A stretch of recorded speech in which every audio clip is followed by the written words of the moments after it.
She tore the veil from her face before the church doors even closed behind her. Her hands weren't shaking from cold. They were shaking from rage. Margaret Calloway had just watched the man she was supposed to marry sign her father's land over to himself at the altar in front of God and every soul in Harlan Creek, and smile at her like she ought to be grateful. She didn't cry. She ran. If you've ever had to choose between a safe life and an honest one, this story is for you. Subscribe to this channel, follow Margaret's story all the way to the end, and drop a comment telling me what city you're watching from. I want to see just how far this story travels. The veil hit the dirt road at the edge of town, and the summer wind took it.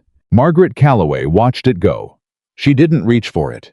She stood at the edge of Harlan Creek's main street, in her mother's ivory dress with the lace collar her sister had sewn by candlelight 3 nights before the wedding, and she let that veil tumble into the dust like it was the last thing she ever intended to own. Behind her, the church doors were still open. She could hear voices. Her father's voice, first low and controlled the tone he used when he needed people to believe he was calm. Then Aldous Fenwick's voice, which was the voice of a man who had never once been told no by anyone who mattered to him. She had been told her whole life that Aldous Fenwick was a good catch. She had been told he was steady, prosperous, well-regarded. She had been told that a woman like her, 27 years old, her mother dead 2 winters past her father's ranch, running on debt and dry prayers, ought to consider herself fortunate that a man of Aldous Fenwick's standing had looked her direction at all. What she had not been told was that her father had already signed the ranch over to Aldous 6 weeks before the ceremony. She found that out when Aldous pulled the deed from his breast pocket during the vows, unfolded it in front of the preacher and said, clear as Sunday morning, that he wanted the congregation to witness that the Calloway land was now legally part of Fenwick Holdings effective upon completion of the ceremony. He said it like he was giving her a gift. He said it like the ranch, her grandmother's ranch, the land her mother had worked until her hands bled, the 40 acres her father had wept over every drought season for 20 years, was a detail, a formality, something to be filed and forgotten. Margaret had looked at her father. Her father had looked at the floor.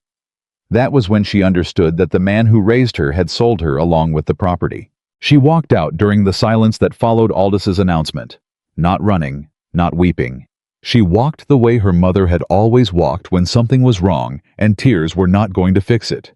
Straight-backed, chin-level hands loose at her sides. She heard her name called twice before she reached the door. She did not turn around. The horse she took was her own. Nobody could argue that.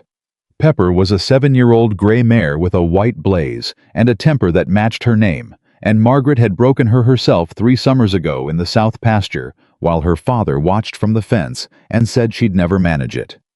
She managed it. She managed the horse, and she managed the saddle without help, and she managed to get 3 miles outside of Harlan Creek before the dress became a genuine problem. The skirt was too wide for riding astride and kept bunching under her thighs. The lace collar was tight, and the afternoon heat was brutal. Her hair was still pinned up in the elaborate arrangement her sister Clara had spent 2 hours constructing that morning, and every piece of it was beginning to slide. She stopped at Teller's Creek, dismounted, and stood in the shallow water in her wedding shoes while Pepper drank beside her. She pulled every pin from her hair and let it fall. She rolled the skirt up above her knees and tied it with the satin sash. She removed the lace collar and dropped it in the current and watched it float away. Then she remounted and rode north. She did not have a plan. What she had was a direction away and a name her brother James had written in a letter before he disappeared into the mountains 18 months ago. A name and a direction, and $40 in emergency money she had sewn into the lining of her traveling bag, which was still sitting on the pew in the church where she had left it. She had nothing but the horse and the dress and the $40 that wasn't there. She had north. She rode north. The storm came down from the peaks without warning, the way mountain storms always did in late July. One moment the sky was white and still blazing with that particular aggressive summer light that turned everything pale and washed out and merciless. The next moment, the clouds came off the ridgeline, like something that had been held back by force, and finally broke free. Thunder first. Then lightning cracking the sky open somewhere above the tree line. Then the rain, which was not the gentle kind. Margaret had never been above the foothills in a mountain storm. She had lived her whole life in the valley where storms were horizontal and loud, but mostly manageable, where you could see them coming from an hour away and get yourself inside. This was different. The rain came sideways. The trail. If it was still a trail, she had lost the clear path somewhere in the last mile, turned to dark mud under Pepper's hooves. The mare was frightened. Margaret could feel it in the way the horse's muscles bunched and trembled beneath her, the way Pepper kept tossing her head and trying to slow. "Easy," Margaret said, which was not particularly useful. She was trying to remember what James had written. He'd written about a man named Callum. Callum Ross, she thought. Or possibly Callum Rowe. James's handwriting was poor on his best days, and the letter had been water-stained at the edges. He'd described the man as antisocial, difficult, and possibly the finest horseman in the Montana Territory, which, coming from James, who admired very little, meant something considerable. He'd written that Callum's place was north of the Third Ridge, in a valley with a creek running east to west. She was looking for a third ridge. She had no idea how many ridges she had crossed. Lightning struck something close. The crack of it went through her chest. Pepper screamed and bolted sideways off the trail. Margaret lost a stirrup, grabbed mane, stayed on through sheer stubbornness, and spent the next minute fighting the horse back toward something resembling forward. When she finally got, Pepper stopped. They were both breathing hard, standing at the edge of a drop she couldn't see the bottom of in the rain and the dark. And somewhere very close, a man's voice said, "That's about 6 feet of nothing between your horse's front hooves and a 40-foot fall. I'd suggest backing up." She backed up. The man came out of the trees to her left. He was on horseback, a large black horse that moved through the storm like the weather was of no particular consequence, and he was wearing a long canvas coat with the collar turned up and a hat pulled down so that most of his face was shadow. What she could see was enough. How was big. Not just tall, but built like the mountains behind him, broad through the shoulders and the chest. The kind of physical presence that suggested years of genuine work, rather than the performed strength of men who wanted to look powerful. He looked at her the way a man looks at something he cannot immediately explain. His horse stopped 10 feet away. "You're in a wedding dress," he said. "I'm aware. In a mountain storm." "I'm aware of that too." He looked past her back the way she'd come. "Anybody following you?" "I don't know. Probably." "Probably," he repeated, like the word had a flavor he didn't care for. "Who?" "The man I declined to marry. And possibly my father." She paused. "They may be together." "Are either of them the type to come up this trail in the dark in a thunderstorm?" She thought about Aldous Fenwick, who kept his boots polished even on his own ranch and had never once to her knowledge been more than mildly inconvenienced. "The first one, no. My father might." The man looked at her for another long moment. "You're going to fall off that horse," he said. "I haven't fallen off yet." "You nearly went over a cliff 30 seconds ago." "Nearly isn't the same as did." Something shifted in his expression. She couldn't read it in the dark. He turned his horse without another word and said flatly, "Follow close. Don't let her drift right." It wasn't an invitation. It was barely even an instruction. It was the tone of a man who had calculated a problem and arrived at the least irritating solution. Margaret followed. The cabin was dark when they reached it, which meant it took her a moment to understand how large it actually was. Not a trapper's shack. Not a line camp. A real structure built low and solid against the slope with a wide covered porch and a separate barn set back to the east.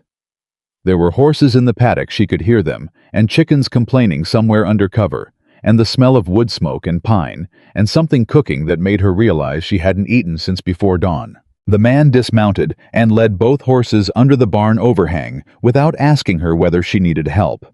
She dismounted herself, landed awkwardly on the muddy ground, and nearly lost a shoe. "Inside," he said. "Doors unlocked." She went inside. The interior was plain and clean, in the way of someone who lived alone and had no tolerance for clutter. A stone fireplace on the north wall burned down to coals. A table with 2 chairs. a single iron bed against the far wall. Shelves with the kind of careful organization that spoke of a man who knew exactly where everything was and required it to stay there. A dog looked up from beside the fireplace. It was enormous, a great gray mixed thing with yellow eyes, and it studied her with calm suspicion before putting its head back down. Margaret stood dripping on the floorboards and tried to decide whether the past 6 hours of her life were real. The man came in behind her, shook his hat, and hung it on a peg by the door. Without the hat, she could see his face. He was perhaps 40. Dark hair, thick and a little long with some gray starting at the temples. A beard that had not been trimmed with any recent urgency. A face that had been out in the weather for most of its life. Deeply weathered, heavy-browed, with dark eyes that were currently looking at the puddle she was making on his floor with the same expression he might give a minor structural problem. "Callum Ross," she said. He went still. "My brother mentioned you," she said. "James Calloway." Whatever she'd expected, recognition warmth, some softening of the flat expression, didn't happen. What happened instead was that Callum Ross turned away from her, crouched in front of the fireplace, and began rebuilding the fire. His back was a wall. "James Calloway is dead," he said. The words went into her like something physical. "I know," she said when she could speak. "He died last October. I know." Callum said nothing. "He wrote about you, before he died. He said if I ever needed—" She stopped. She hadn't planned this part of the conversation, because she hadn't planned any of this. She had run. She was still running. "He said you were an honest man." Callum stood and faced her. "He was wrong about a lot of things," he said. "But he was right that I've got no patience for other people's problems. Eat something and dry out.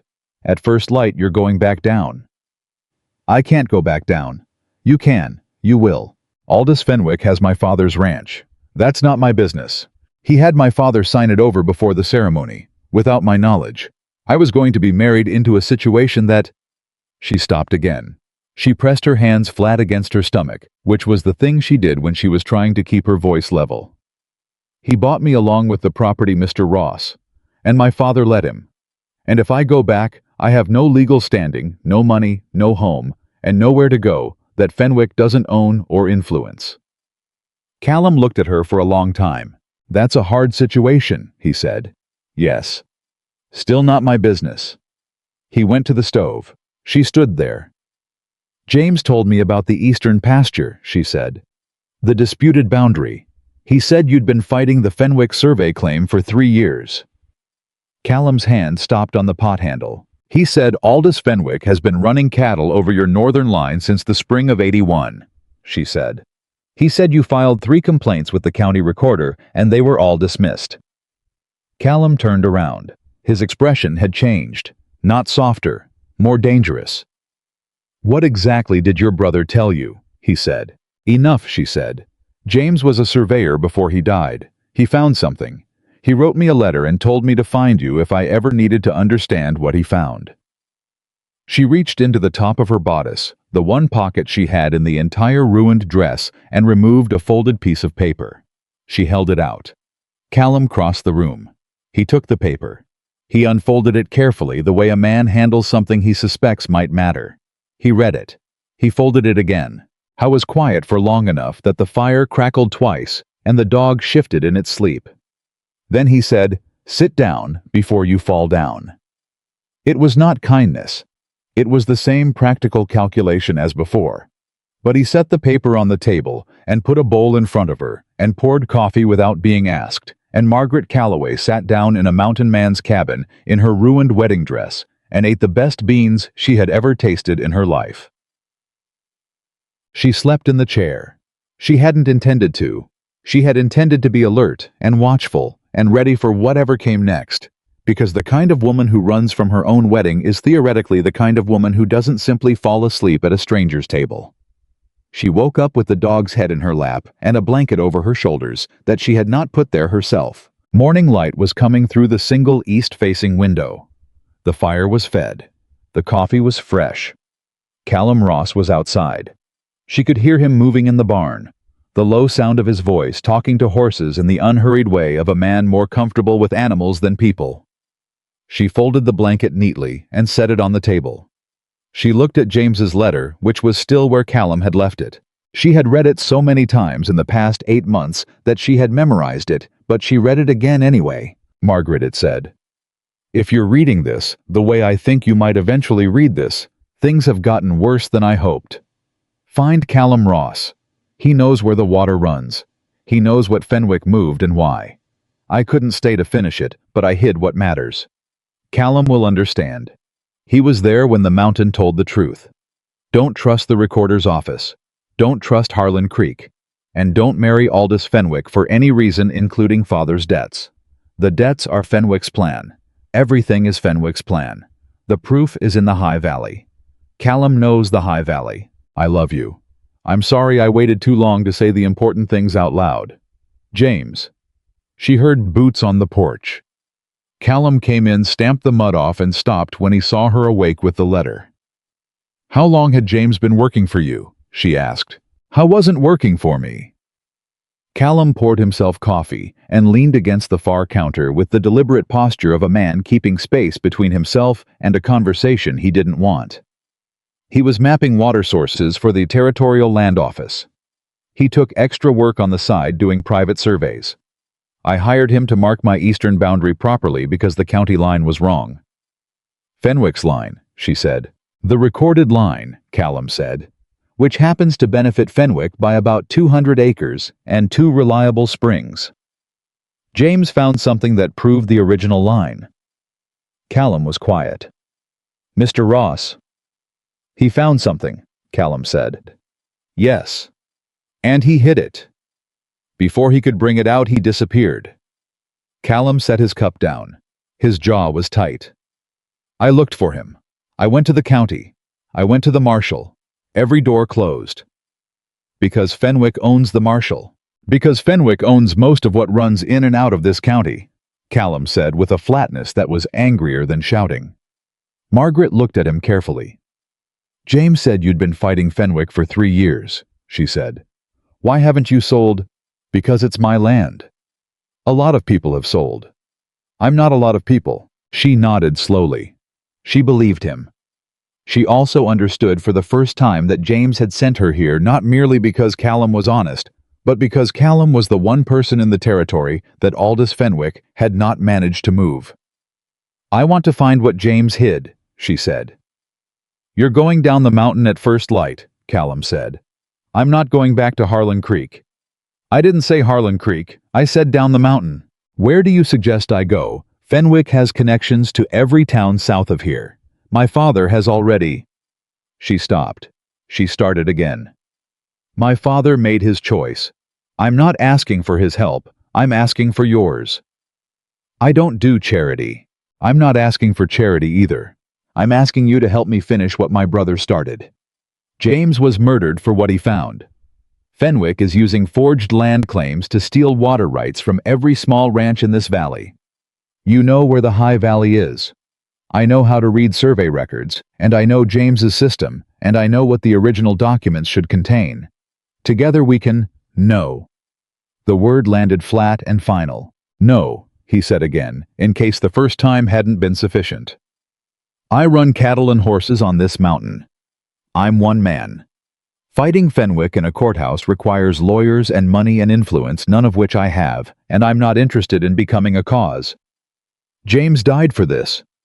James made his own choices. He made them trying to help you.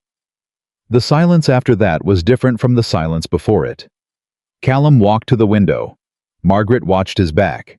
You can stay 3 days, he said finally, until the storm passes and I can figure out a direction that's safe for you to travel. The High Valley. 3 days, he said.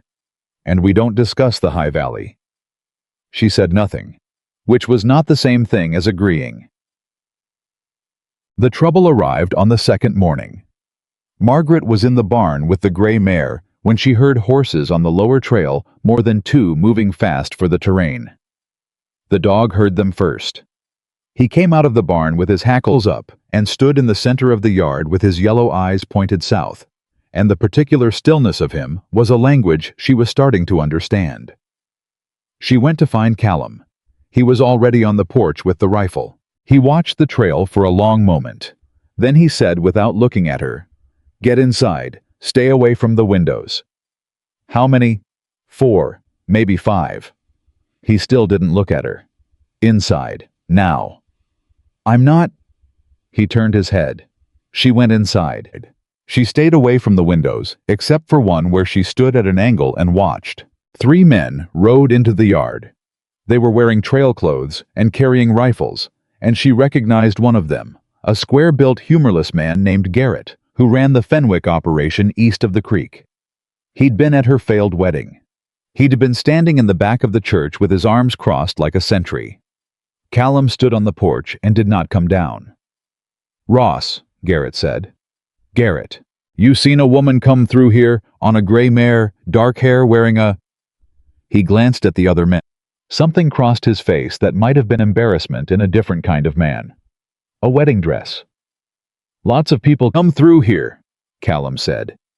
"This particular woman is the property of—" "Stop right there," Callum said. His voice didn't rise. It didn't need to. The quality of it changed in a way that was more effective than volume.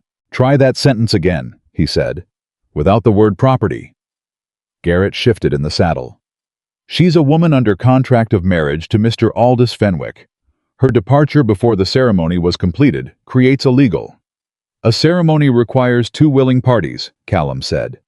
"What you're describing isn't a contract. Ride back down." "Mr. Fenwick wants his—" I said ride back down. There was a pause. The kind of pause that meant the men were doing calculations. Callum was 1 man on a porch with a rifle, and they were 3. The math wasn't complicated, except that the dog had moved to the base of the porch steps and gone utterly still. And something about that stillness changed the calculation in a way that Garrett clearly didn't care for.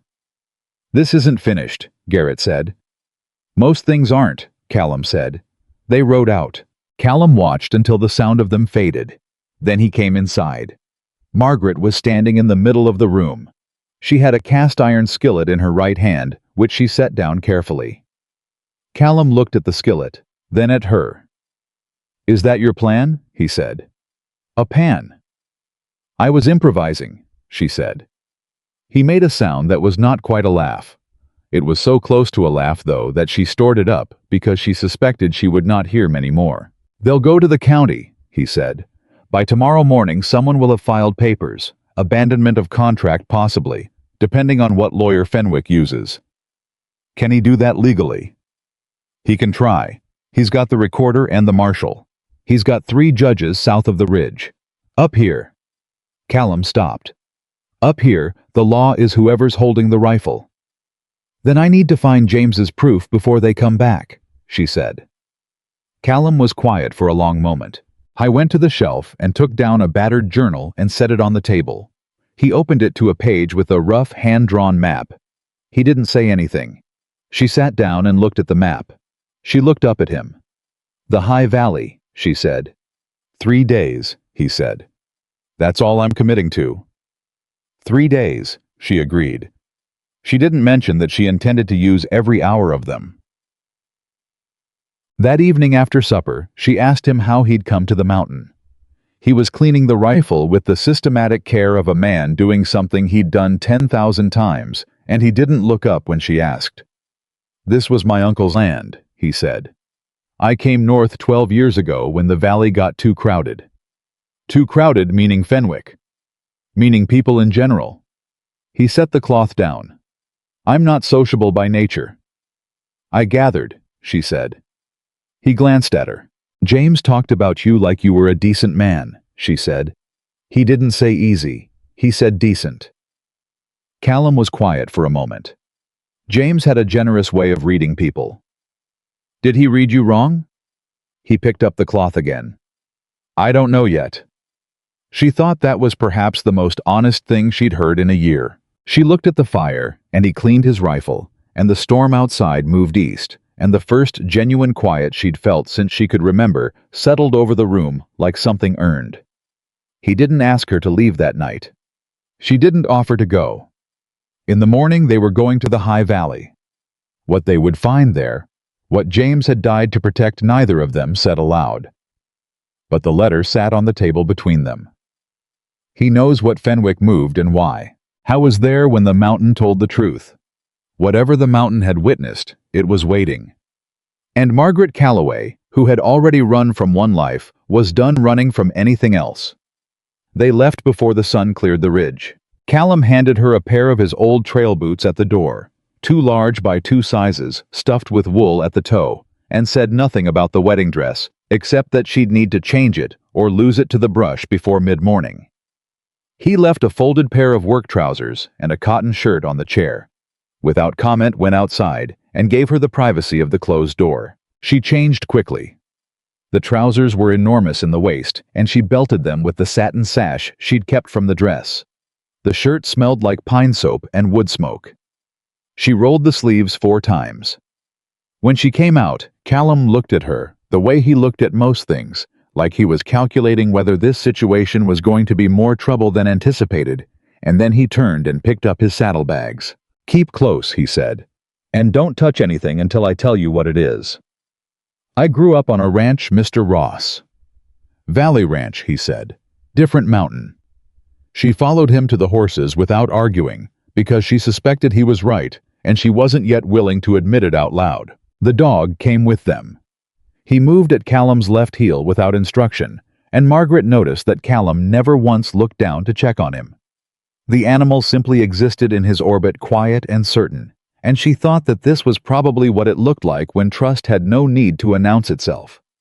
They rode north and east away from the lower trail where Garrett and his men had come. For the first hour, neither of them spoke. Then Margaret said, "James's letter mentions a high valley with a secondary water source, a spring that runs east from the ridge. I know the spring. He said the original survey plates would be near the water." "He told me the same thing," Callum said, "before he disappeared." She absorbed that. "You knew where to look." "I knew roughly." "Then why haven't you—" She stopped herself before the rest of it came out, because she heard how it would sound, and she was trying to be fair. But Callum heard it anyway. "Why haven't I gone to get it myself?" he said. "I wasn't going to say it like that." "But that's the question." She didn't answer. He rode for another moment, his eyes on the trail. Then he said, "Because the last time I went up that trail, James was with me.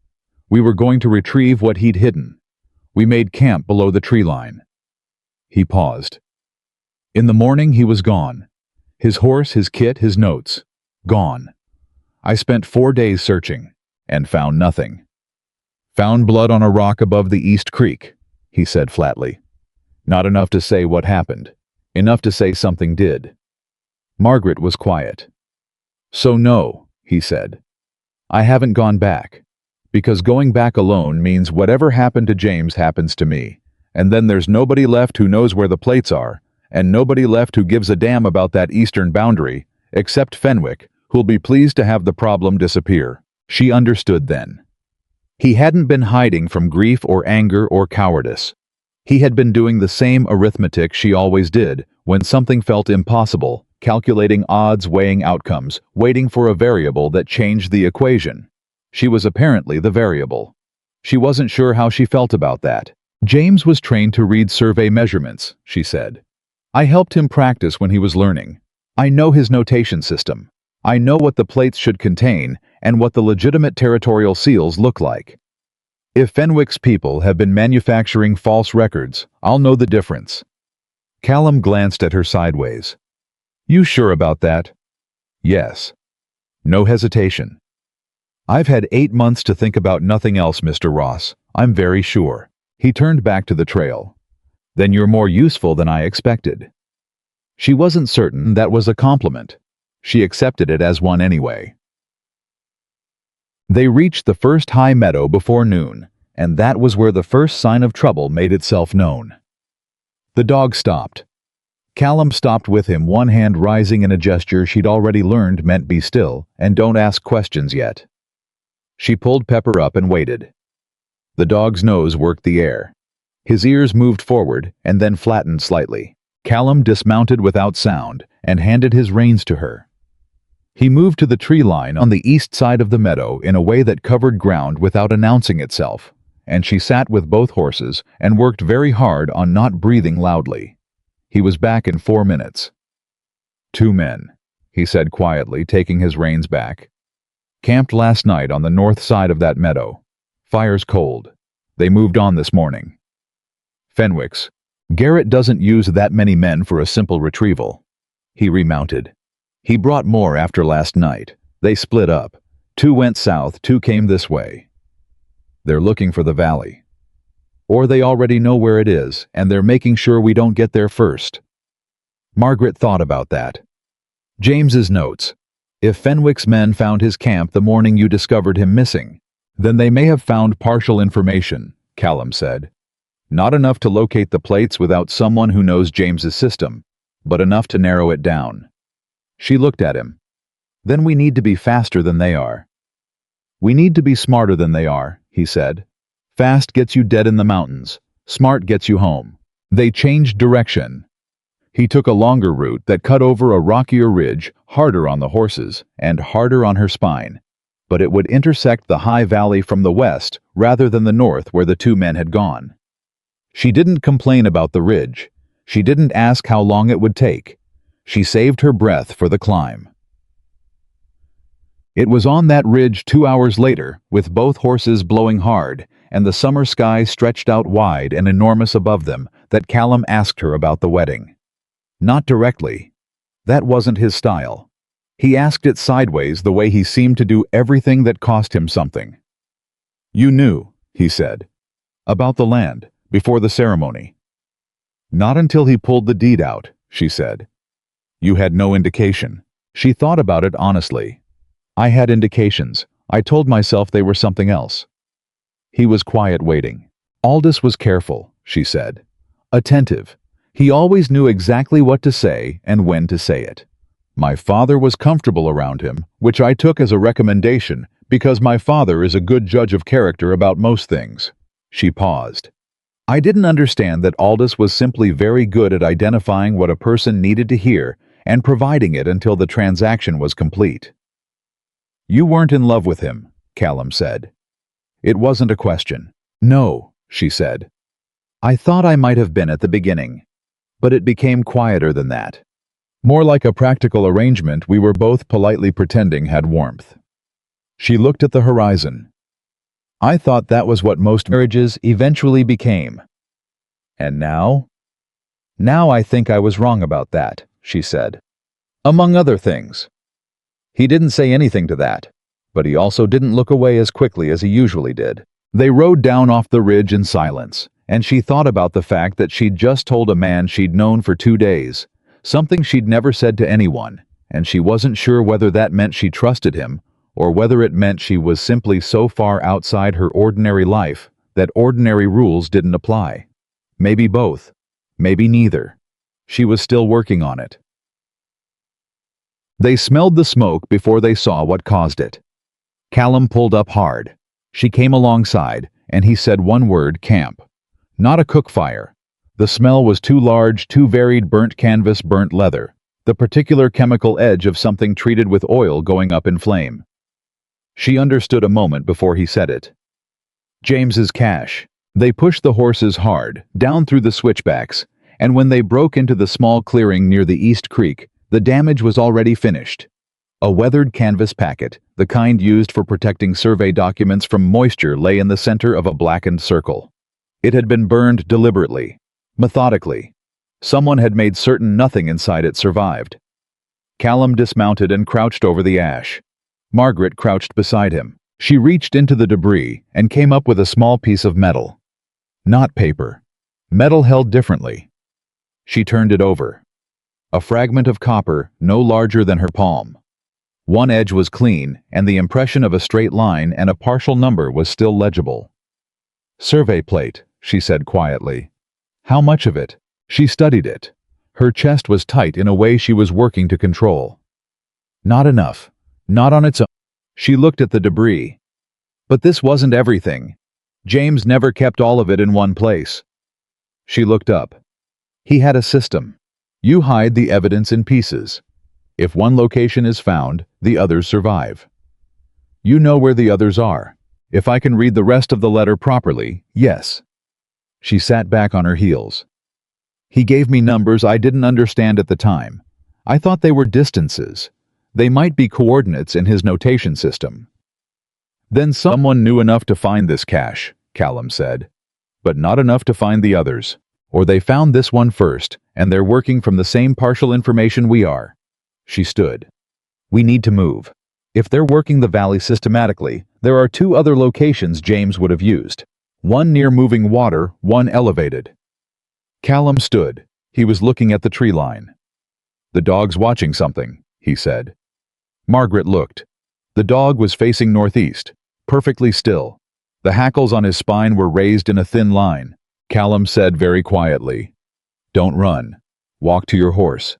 Mount up slow." She walked to Pepper, mounted slow. A voice from the northeast tree line said, "Smart woman." There were 2 of them. The men who'd made camp in the high meadow, she assumed. One was young, perhaps 25, with the easy posture of someone who'd spent years being the most dangerous person in a room. The other was older and quieter, which she had already learned was generally worse. They came out of the trees on horseback. Both had rifles across their saddles. The younger one looked at Callum. Mr. Fenwick would like his property returned. His property, Callum said. The woman. Callum didn't move. You've been told once. I won't explain it again. The older man was watching Margaret. She's got something in her hand. She realized she was still holding the copper fragment. She closed her fingers around it. Set that down, ma'am, the older man said. Not unkindly. That was somehow worse. I don't think I will, she said. The younger man raised his rifle. The dog moved. He didn't bark. He crossed the clearing in complete silence and put himself between the horses and something about that particular silence. An animal that large, that fast, that quiet made the younger man's horse throw its head and step back sharply. Callum used the 3 seconds. He got between Margaret and both rifles with his horse, in a movement that looked almost casual, except that the Winchester was in his hand now, and the angle of it made very clear that if anyone moved first, the next thing that happened was going to be irreversible. Your horses are going to be trouble in this terrain, Callum said. Mine aren't. The dog isn't. We know this mountain. He paused. You don't. The older man studied him. This isn't over, he said. No. Callum agreed. It isn't. Tell Fenwick I said so. They left. Margaret let out the breath she'd been holding for approximately 2 minutes. Her hands were shaking. She looked at them with mild irritation, as though they belonged to someone else and were behaving irresponsibly. Callum turned his horse beside her. He looked at her hands. He looked at her face. You held it together, he said. I was terrified. I know, he said. You held it together anyway. That's the part that matters. She looked at him. He wasn't offering her comfort, she realized. He was making an observation, noting a fact. The same voice he used to note that a water source was reliable or a trail was solid. She found unexpectedly that this was the most reassuring thing anyone had said to her in years. Where now? She asked. Moving water first. If James's system is what you're describing, he would have used the east branch of the upper creek for the second cache. He turned north.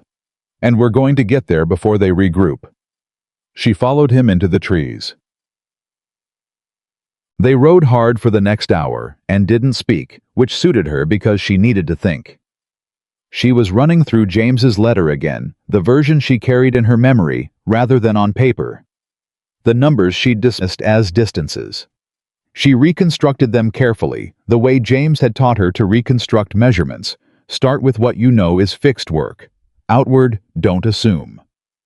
He'd written 4 sets of numbers in a sequence that had seemed random. They weren't distances. They were the notation system James used for marking cache locations relative to natural landmarks. She understood that now. She should have understood it 8 months ago, and she hadn't, and she was going to live with that. The first set had pointed to the burned cache. The second set. She worked it slowly, carefully, riding through her brother's logic, pointed to moving water and an elevation change of approximately 40 feet. Moving water running east. 40-foot elevation change from a fixed point. The east branch of the upper creek. Callum was right. The third set was elevated. High point relative to two visible landmarks. And the fourth set was the one she'd been trying to parse for months. She'd thought it was a distance measurement. Long implausible as a cache distance. But now, working through the structure differently, she thought it might be a name. James had a secondary notation system for proper names. He assigned numeric values to letters in a specific pattern that their mother had taught them as a children's game. She translated it carefully in her head, moving through each value. The letters came out as B-O-O-N-E. She nearly pulled her horse up. Boone. That was a person's name. She knew that name. Everyone in the county knew that name. Marshal Calvin Boone. The man whose office had received every one of Callum's complaints. The man who had processed James's missing person report. The man who had, in every interaction she could remember, appeared to be the one decent impartial figure in the county's legal structure. James had hidden something connected to Boone, or hidden it with Boone's name as the key, or, and this possibility, arrived slowly, like cold water. James had found something about Boone that he needed to record and hide. She wasn't going to say this to Callum yet. She needed to be certain. But her chest was doing something uncomfortable. The East Creek was running fast for midsummer, fed by snowmelt that came late this far up the mountain. Callum found the landmark without hesitation, a particular configuration of 3 boulders at the creek bend that was exactly the kind of fixed geographic point James would have noted in his survey work. She watched Callum move along the water's edge, reading the ground with the ease of someone reading text, and thought that her brother had chosen well when he trusted this man. She waded into the shallows alongside him. "Tell me what I'm looking for," he said. "Something waterproofed." James used oilcloth wrapped in leather usually. He'd put it inside a hollow or under a flat stone where the water pressure wouldn't shift it. They worked upstream for 20 minutes. It was Callum who found it. He came up from the water with a leather packet about the size of a thick book, dripping and dark with age, sealed at every edge with a strip of tallow-soaked cloth. He handed it to her without ceremony. She opened it at the creek's edge, her hands steady now in the way they sometimes got when the shaking period was over, and what remained was just the work. Inside 3 copper survey plates, intact, each bearing the official territorial survey impression she recognized immediately. The measurements were clear, dated 2 years prior, recording the original spring locations and boundary lines in James's precise notation. And beneath the plates, a folded document. Not a survey. A letter. On county recorder's stationery. She read it. She read it again. The letter was a request formal dated 14 months ago from the county recorder's office to Marshal Calvin Boone, asking that he provide authorization for the transfer of survey documentation from the field office to private holding. The letter listed the documents, James's documents, by name and case number, and at the bottom in handwriting she didn't recognize was a note. 4 words. Plates delivered. Arrangement confirmed. It was not signed. But it was in the same hand as the false measurements in the county land records she'd examined before leaving Harlan Creek. She was certain of it. Someone in Boone's office had been working with Fenwick's operation. Someone with access to the marshal's official stationery had authorized the removal of James's survey work. The question was whether Boone knew, or whether Boone was the arrangement. She looked up. Callum was watching her. "What is it?" he said. She handed him the letter. He read it slowly. His face changed. Not dramatically. A tightening around the eyes, a slight shift in the set of his jaw. The particular stillness of a man arriving at a conclusion he's been avoiding for some time. "Boone," he said. "The handwriting matches the false county records," she said. "I recognized it immediately. I've been through those records 3 times. "You're certain?" "I'm certain of the handwriting. I'm not certain of Boone's knowledge." She was being careful, deliberate. It could be someone in his office working without his authorization. Callum was quiet for a moment. "It could be." The way he said it told her that he didn't think it was. She was beginning to not think so either. "James encoded Boone's name in his letter to me," she said. "I only understood it this morning. He must have found this document and known what it meant. If he brought this to Boone thinking Boone would act on it." "And Boone was the problem," Callum said. Then James walked directly into the danger he thought he was escaping. The creek ran on around them, cold and indifferent. Callum secured the letter and the survey plates inside his saddlebag, with the careful hands of a man handling something that might explode if mishandled. "We have 2 more cache locations," she said. "The elevated one, and whatever the 4th notation means." "The 4th one you haven't told me about," he said. She looked at him. He looked back. "You went quiet on the trail," he said. "Something you figured out. You were deciding whether to tell me." She felt heat in her face that wasn't the summer air. "The 4th notation spells out Boone's name," she said. "I didn't want to say it until I was sure." He was quiet for a long moment. "You should tell me the things you're uncertain about," he said. "I make better decisions with more information, even uncertain information." "I understand that now," she said. "Good." He picked up his reins. "That's the kind of argument you only need to have once," she mounted. "You're surprisingly reasonable about being kept in the dark." "I'm not reasonable," he said. "I'm just tired of being surprised."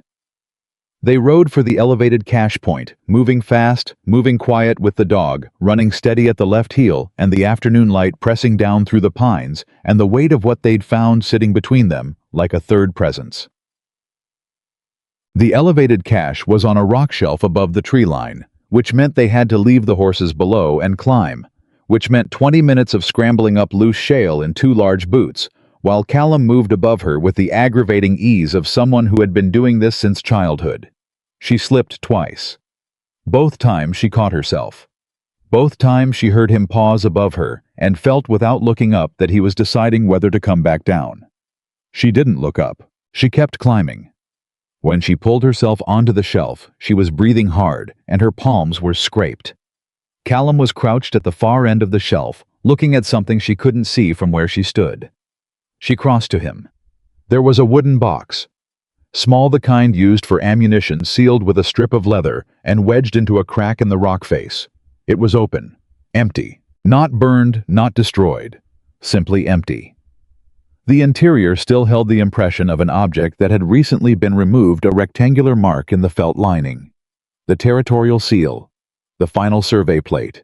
The one piece that legitimized everything else. It was gone. "When?" she asked. Callum touched the edge of the box. "Recent. The felt's still dry underneath where the plate sat. 2 days, maybe 3. 2 days. While she was still riding north. While Fenwick's men were spreading out across the mountain. Someone had gotten here first. They knew," she said. "They knew where it was. Or they've been working James's notes since he disappeared and they finally found the sequence." Callum stood. His expression was controlled in the way of someone keeping a strong reaction from becoming visible. "The plates we have prove the original boundary. Without the sealed territorial plate, Fenwick's lawyer argues the others are private records, not official measurements." "I know."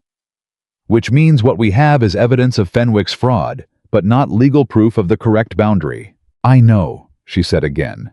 She was thinking hard. Where would they take it? They need the hearing. 3 days, he said.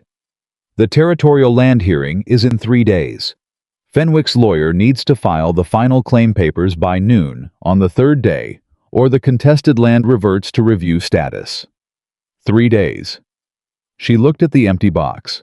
She looked at the mountain below them, vast and indifferent and full of men who wanted her to stop moving. Then she thought about what James had told her once, sitting at their mother's kitchen table, while they practiced his notation system as a game. The thing about evidence, James had said, is that there's always more than one kind. Paper can burn. Copper can disappear. But people remember what they saw. And a person who will stand up and say what they know is worth more than any document. We don't only need the plate, she said. Callum looked at her. We need witnesses, she said. People who saw what Fenwick did. Workers who helped move the false markers. People who lost water access and can testify when it changed. The plates prove the original line. Witnesses prove the intent. She looked at him directly. You know people on this mountain, Mr. Ross. People who've been affected by Fenwick's claims. People who've been silent because they were afraid. People are generally afraid for good reason, he said. Yes, she said. But the reason changes when they're not alone. She held his gaze. You've lived up here for 12 years. You know every family in this valley. They know you. If you stood in front of them and told them you were going to the hearing, I'm not a politician. I'm not asking for politics. I'm asking for company. She stepped closer. James died alone. You've been fighting alone. I came up this mountain alone. None of that has worked. She let that sit for a moment. Let me go to the settlement tomorrow. Let me talk to the families who've sold and the ones who haven't. I can read their contracts. I can show them the plates we have.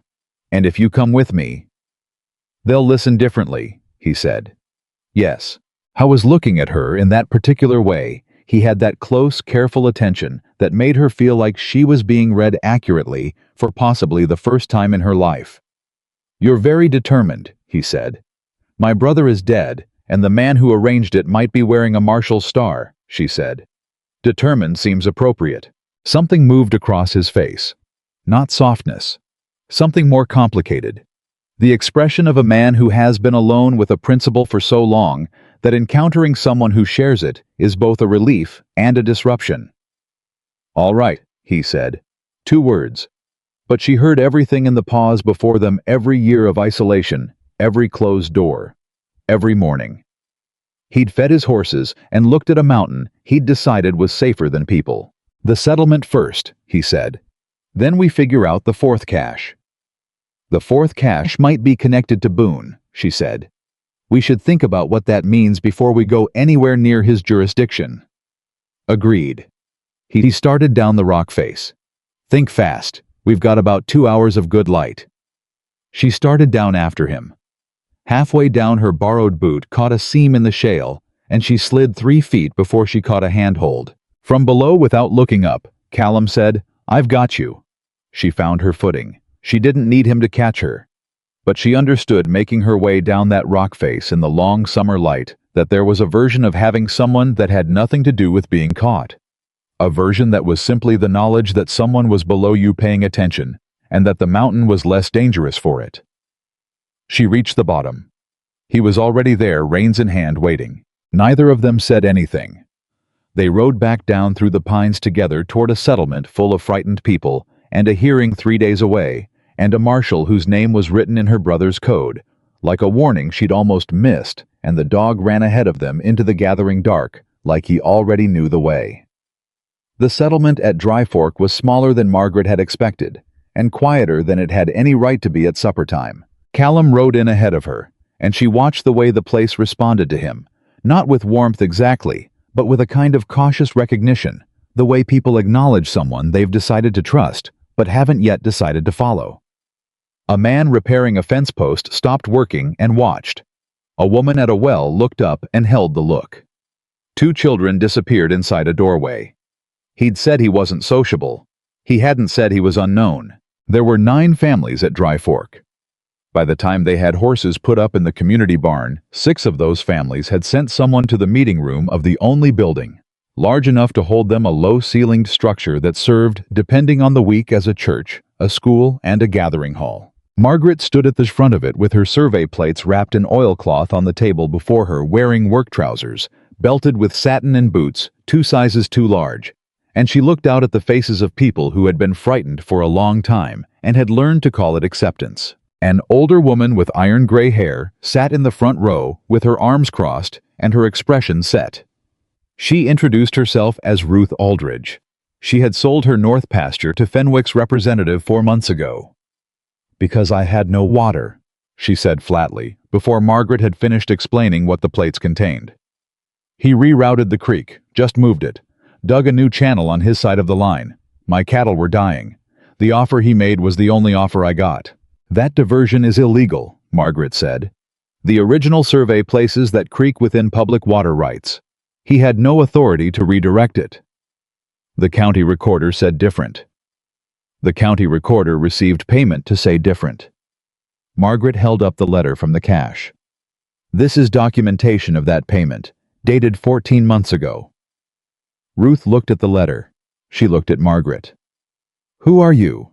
My name is Margaret Calloway. My brother James Hartwell was the surveyor who discovered what Fenwick did. He hid this evidence before he was taken. He's dead now. She held Ruth's gaze. I came up the mountain to finish what he started. Silence. Then a man from the second row, young with a split lip that was still healing, said, They beat my father last month. Told him it was a warning. Told him the next warning wouldn't leave him walking. Callum moved from the wall where he'd been standing. He didn't raise his voice. Fenwick's operation depends on you believing you're alone, he said. You're not. You're 9 families in one room, and there are more in the valley who'd be here if they knew this meeting was happening. He paused. The territorial hearing is in 3 days. We need people willing to testify, not to fight, not to threaten, to walk into that hearing room and say what they saw. Another silence. And if we testify and Fenwick walks free anyway, Ruth said. Then we're exactly where we are right now, Callum said. Except Fenwick knows we tried, and that changes how afraid of him we ought to be. Ruth held his eyes for a long moment. Then she uncrossed her arms. They stayed the night at Ruth's place. Margaret slept on a narrow cot in a room that smelled like dried lavender and old wood, and she lay on her back in the dark and listened to the mountains settle around her and tried to think clearly about the 4th cache. She reconstructed James's letter for the 100th time, the 4th notation. She'd translated it as Boone, but she'd been working with the assumption that it pointed to a location the way the first 3 had. What if it didn't? What if the 4th notation wasn't a location at all, but a key, the name you needed to know before the location made sense? She sat up. If Boone's name was the key, then the location itself was something associated with Boone, something he owned, managed, or controlled, something James would have connected to the marshal. The marshal's office in Harlan Creek had a property room, a secure room where evidence and confiscated items were held pending court proceedings. James had gone to Boone to report the false survey markers 14 months ago. If James had given Boone a copy of the territorial seal plate at that meeting, trusting Boone as a lawman, and Boone had taken it into evidence holding rather than acting on it, then the final plate wasn't hidden on the mountain at all. It was sitting in a locked room in the county marshal's office under a case number that probably listed James Hartwell as a suspect rather than a complainant. She got up and went to find Callum. How was outside, which she had already started to understand, was his default for any hour when sleep wasn't working. He was standing at the fence in the dark, and the dog was beside him, and both of them were looking at nothing in particular, with the companionable patience of creatures who'd learned that night was just time that moved slower. She told him what she'd worked out. He was quiet for long enough that she started to think she'd made a logical error somewhere. Then he said, James came back to Boone. Before he disappeared, yes. I think he gave Boone the seal plate as official evidence. He thought Boone would open an investigation. And Boone took the plate and opened a case listing James as a thief, to justify confiscating his survey work as stolen county property. She pressed her fingers against the fence rail. It would be the neatest solution possible. James's evidence becomes county property under a false case number. Boone controls access. Fenwick never needs to touch it directly. And if we want that plate, Callum said, we have to go into Boone's office and take it. Or convince Boone to produce it voluntarily. Callum made a sound. I know, she said. We have 2 days before the hearing. I know. And if Boone knows we're coming, he'll move it or destroy it, she said. Yes, I've thought about that. So we go in without warning, he said. Without telling anyone in Harlan Creek we're coming. And without using the front door, she said. He looked at her. James used to describe Boone's office to me, she said. He went there several times before he disappeared. He mentioned a back property room with a window facing the alley. He mentioned it because the lock was a particular type, a sergeant lever lock. He said an older model, the kind the county bought in bulk in '74 and never replaced. She paused. My father used the same lock on his equipment barn. James showed me how to open it with a bent wire when I was 15 because I kept losing the key." There was a long pause. "You're going to break into the marshal's office," Callum said. "I'm going to retrieve stolen survey evidence from an unlocked property room," she said, with a slightly bent wire. He looked at her for a moment longer. "Your brother taught you that," he said. "James was occasionally a bad influence," she said. "I'm beginning to appreciate it." He pushed off from the fence. "We ride at first light." She nodded. She turned back toward the house. "Margaret." She stopped. It was the first time he'd used her given name. Not ma'am, not Miss Calloway, Margaret, with the same directness he brought to everything. She turned. "You figured out in one night something I'd been working toward for a year," he said. He wasn't making it a compliment.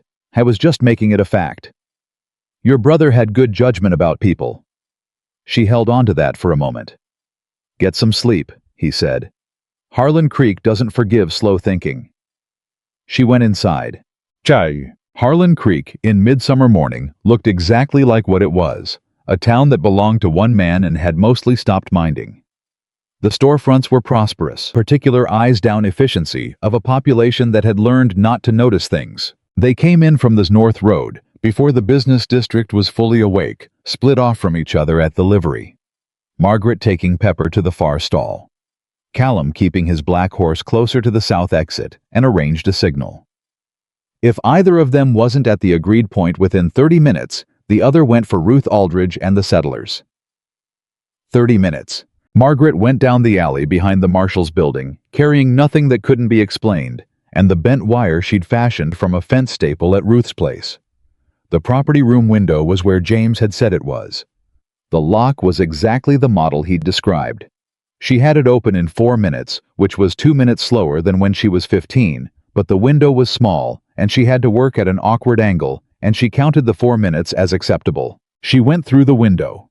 The property room was orderly, in the way of institutional spaces numbered and shelved, with the methodical bureaucratic care of someone who wanted plausible deniability rather than genuine organization. She read case numbers.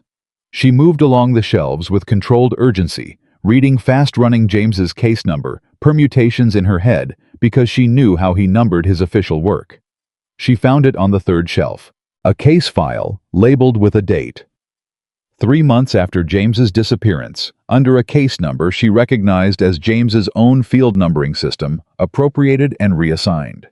Inside the file, the territorial seal plate, wrapped in felt, intact, and beneath it, a second document she hadn't expected. James's original complaint letter to Boone, dated 14 months ago. The copy James would have kept handwritten, detailed, signed, listing every false marker location, every redirected water source, every bribed county official James had been able to verify. And at the bottom of the letter, in different ink, added later, Marshal Boone's signature, and a note in his handwriting. Complainant found to have stolen county survey materials. Case transferred to county recorder for action. No further investigation warranted. He'd read James's complaint and buried it the same day. And then Margaret understood he'd sent word to Fenwick that the problem had been identified and managed.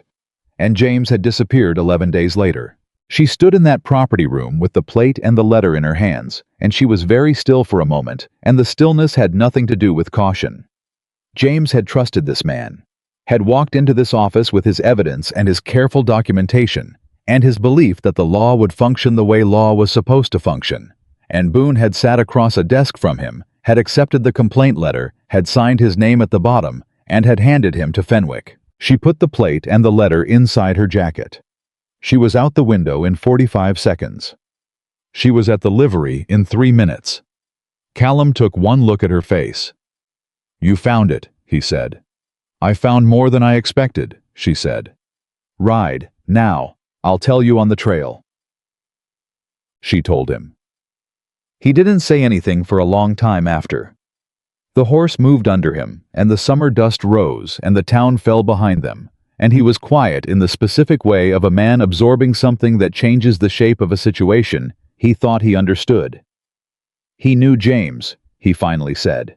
He sat across a desk from him, Margaret said. He read his letter. He knew exactly what James had found and exactly how much danger James was in, and he added his signature to the document that ended James's protection. 11 days later. 11 days. Callum's jaw was tight. I filed complaints with Boone. I know. I sat in his office 3 times. He wrote things down. He said he'd look into it. I was inventorying the opposition, she said quietly. Every visit you made told him what you knew and how close you were. He was silent. I'm sorry, she said. It was inadequate. She said it anyway. Don't be sorry, he said, not harshly, with the flat economy of someone redirecting energy towards something useful. Be ready for what comes next. Boone will know the property room has been accessed by tomorrow morning at the latest, possibly sooner if he checks regularly. Then we need to be at the hearing before he realizes we have the plate. 2 days. 2 days, she said. Which means we need to get testimony from the settlers tonight and file a formal complaint with the territorial agent before Boone can move to dismiss. Where is the territorial agent? Whitmore, Callum said. Day-and-a-half ride east. She calculated. If we leave now, we get to Whitmore by tomorrow evening, file with the agent, come back through Harlan Creek for the hearing. He looked at her. You haven't slept more than 4 hours in 2 days. I'm aware. I'm not asking. Then why mention it? Because I need you thinking clearly at the hearing, he said. Not running on anger. She looked at him. I'm thinking clearly, she said. I'm also angry. Both things are true at the same time, Mr. Ross. I find that anger properly directed improves my thinking rather than impairing it. He held her gaze. All right, he said. They rode east. Ruth Aldridge sent her youngest son as a rider to the other Valley families. By nightfall, she had 5 written statements witnessed and signed describing specific incidents of water diversion, marker relocation, and intimidation. Thomas, the young man with the split lip, added a statement naming the men who had threatened his father and the date and the exact words used. Margaret sat at Ruth's table and organized the evidence package with the same system James had used for official filings. Seal plate, survey plates, complaint letter with Boone's notation, county recorder payment record, 5 settler statements. She checked it 3 times. Callum sat across from her. He was going through his own records, 3 years of cattle movement logs that showed dateline by dateline exactly when and how Fenwick's cattle had begun using water sources on Callum's registered range. Neither of them spoke for a long time. Then Callum said, without looking up from his logs, James told you to find me. Yes. He could have told you to go to the territorial office directly.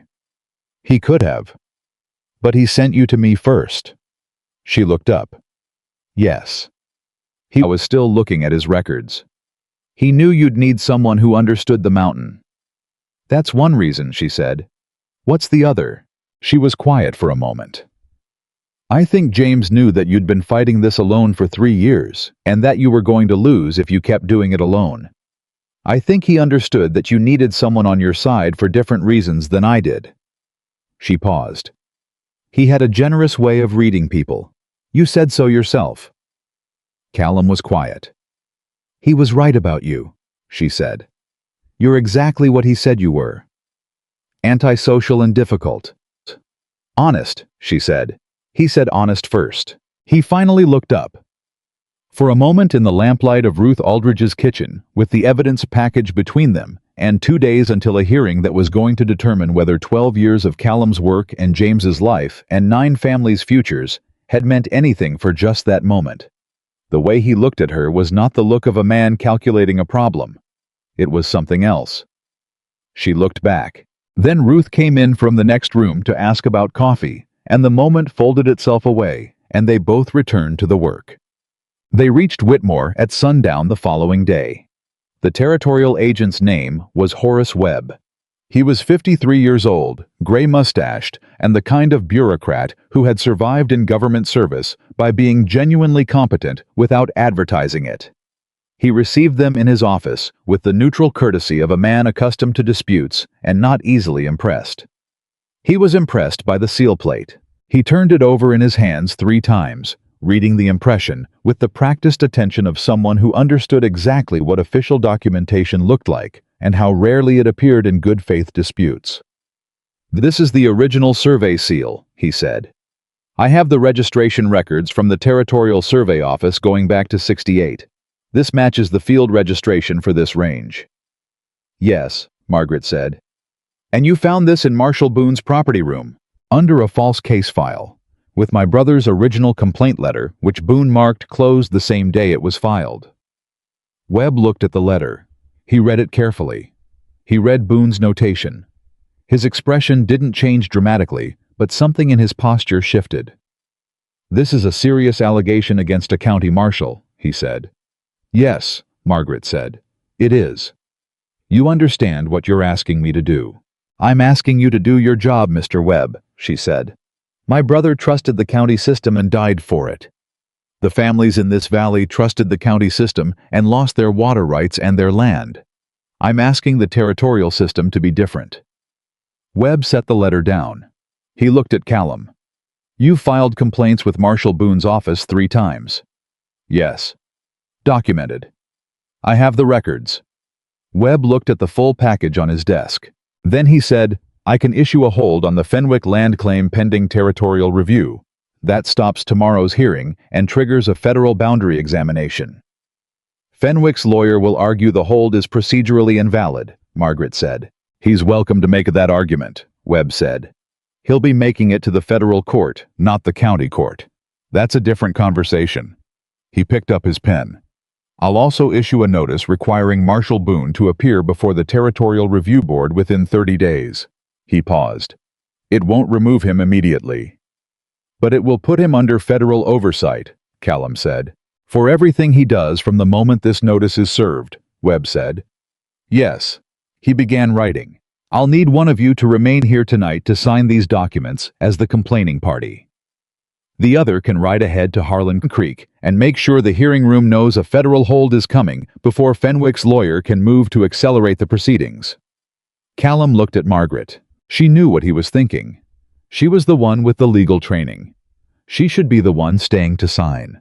But he was the one who could ride to Harlan Creek in the dark and be there before dawn and make certain that whatever Garrett and Fenwick tried to arrange in the next 12 hours ran into something unmovable. "I'll stay," she said. He nodded. He picked up his hat. He got almost to the door. She said, "Callum." He stopped. It was the first time she'd used his given name. He turned. "Be careful," she said, not as instruction, as something else. He held her gaze. "Don't let Webb renegotiate the documents while I'm gone," he said. "I won't," she said. He left. She listened to his horse leave the yard at a run. Then she sat back down across from Webb and picked up the first document. "All right," she said. "Walk me through it." She signed 4 sets of documents over the next 2 hours.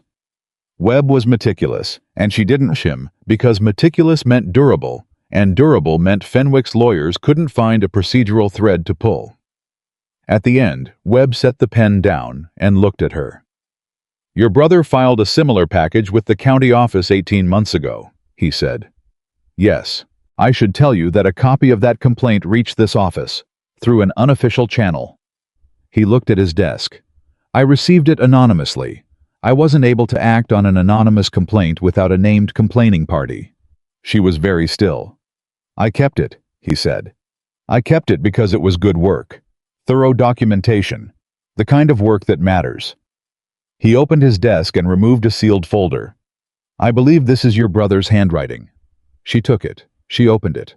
It was James. His notation, his measurements, his formal complaint language. A complete copy of the package he'd taken to Boone posted anonymously to the territorial office before he was taken. A contingency. A backup plan he'd made without telling her, without telling Callum, without trusting anyone else to carry it. James had known Boone was dangerous before he walked into that office. He'd sent the copy first, and then he'd gone anyway, because he believed someone had to. She held the folder, and she didn't cry. She was too tired and too close to the end of something that had taken 8 months and 1 ruined marriage and a mountain and a man who was riding through the dark right now because James had been right about him too. She didn't cry, but she sat with it for a moment. Webb let her. "He sounds like he was a good surveyor," Webb said quietly. "He was the best person I knew," she said. She set the folder carefully on top of the evidence package. Webb sealed everything with the territorial office stamp. "The hearing is at 9 tomorrow morning," he said.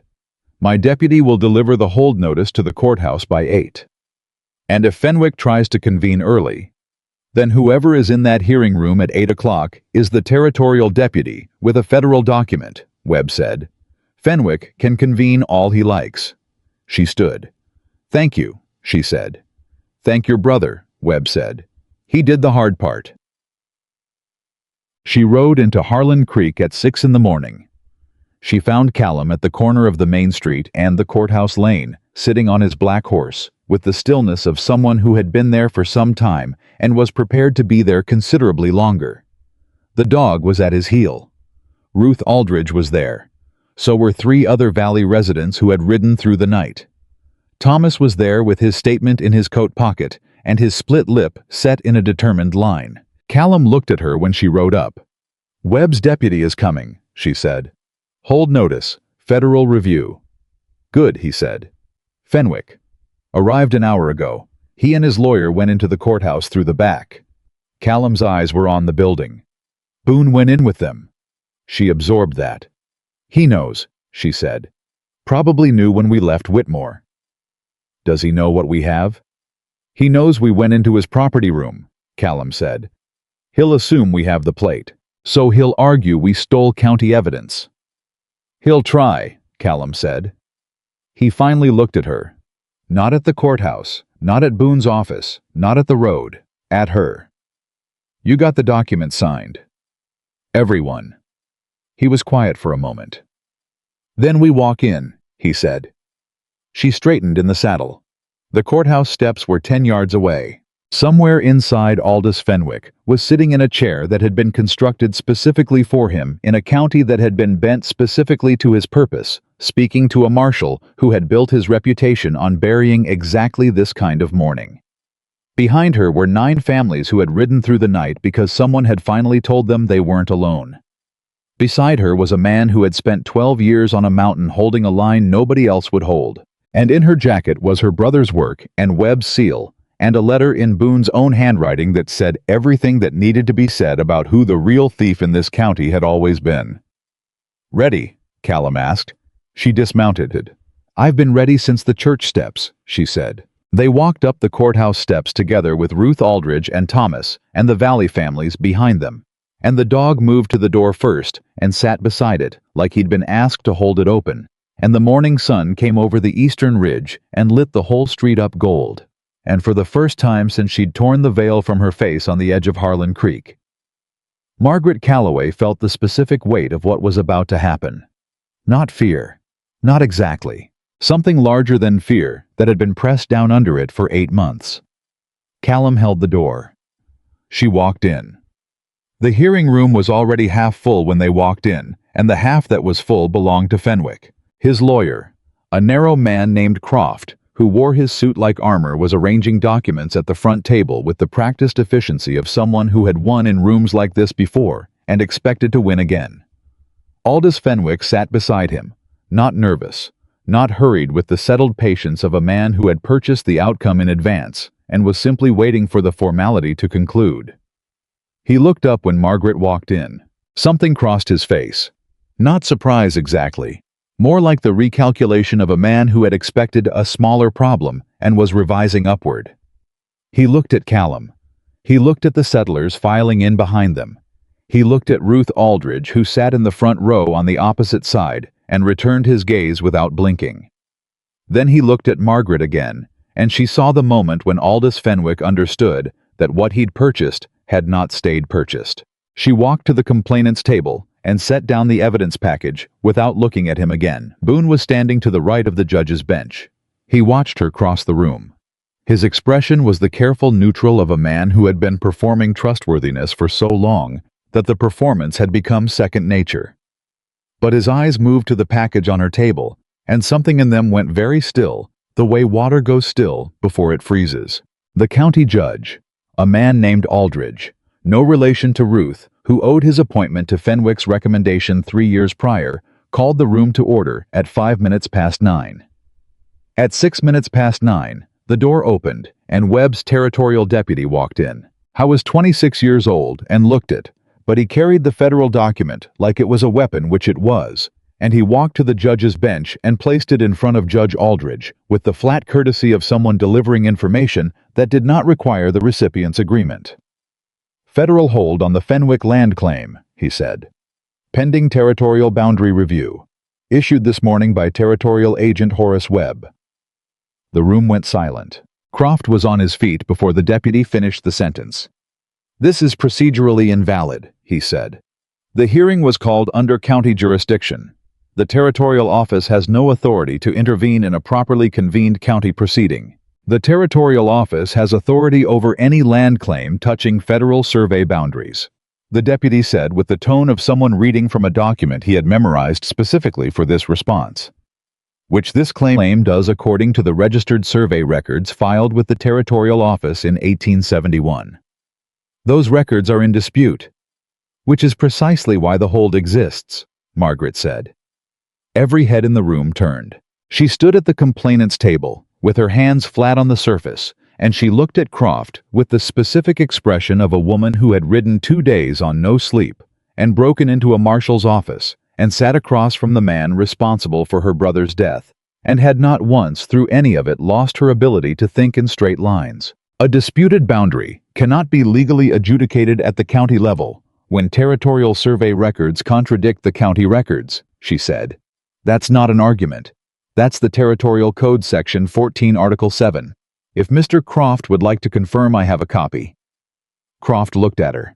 Fenwick looked at her. Boone looked at her. None of them spoke immediately, which told her everything about whether they'd expected her to know Section 14, Article 7. "The lady doesn't have standing in this proceeding," Croft said. He turned back to the judge. "She is not a party to the land claim. She is the complaining party in a federal boundary dispute," the deputy said. "Her standing is established by the territorial agent's hold notice. Paragraph 2. He hadn't moved. He was very young, Margaret thought, and very good at his job. Judge Aldridge was reading the hold notice. He read it twice. Howe was a man in a difficult position, and he knew it. He'd built his career on Fenwick's goodwill, and Fenwick's goodwill was currently sitting 4 feet away from him, waiting for him to make a decision. But federal documents had federal consequences, and county judges who ignored federal documents had federal problems, and Judge Aldridge had Margaret suspected just enough self-preservation instinct to understand which way the wind was blowing. "The hearing is suspended pending territorial review," he said. Croft made a sound. Fenwick put one hand on Croft's arm. Croft sat down. Fenwick looked at Margaret. "Miss Calloway," he said. His voice was the same as it had always been, measured, courteous, with the practiced warmth of a man who had learned that warmth cost nothing and purchased quite a lot. "I don't know what you believe you've accomplished here today. I've suspended your land claim," she said, "and I'm about to do considerably more." She opened the evidence package. What happened next was not dramatic in the way that fiction sometimes required. It was quieter than that, and more relentless, and in some ways more devastating. She laid the documents out in sequence, the original survey plates first. She explained each one, reading the measurements aloud in the plain, clear language. James had taught her translating the technical notation into words that Ruth Aldridge and Thomas and the families in the back row could follow without formal survey training. She showed the original spring locations. She showed the boundary lines as recorded by federal surveyors in 1871. Then she showed where those lines had been physically moved. She had Callum's cattle logs. He stood and read 3 years of movement records in his flat, careful voice, date by date, showing when Fenwick's cattle had first appeared on his registered range. The dates corresponded precisely to the period after the boundary markers were relocated. Thomas stood up without being asked. His voice shook slightly at first. He'd been threatened, he said. His father had been beaten, he said. He named the men who did it. He named the date. He named what they told his father would happen next if his father filed a complaint. He sat down. His voice wasn't shaking when he sat down. Croft objected to every piece of testimony.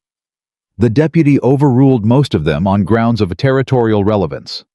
Judge Aldridge overruled the rest with the careful efficiency of a man building a record that protected himself.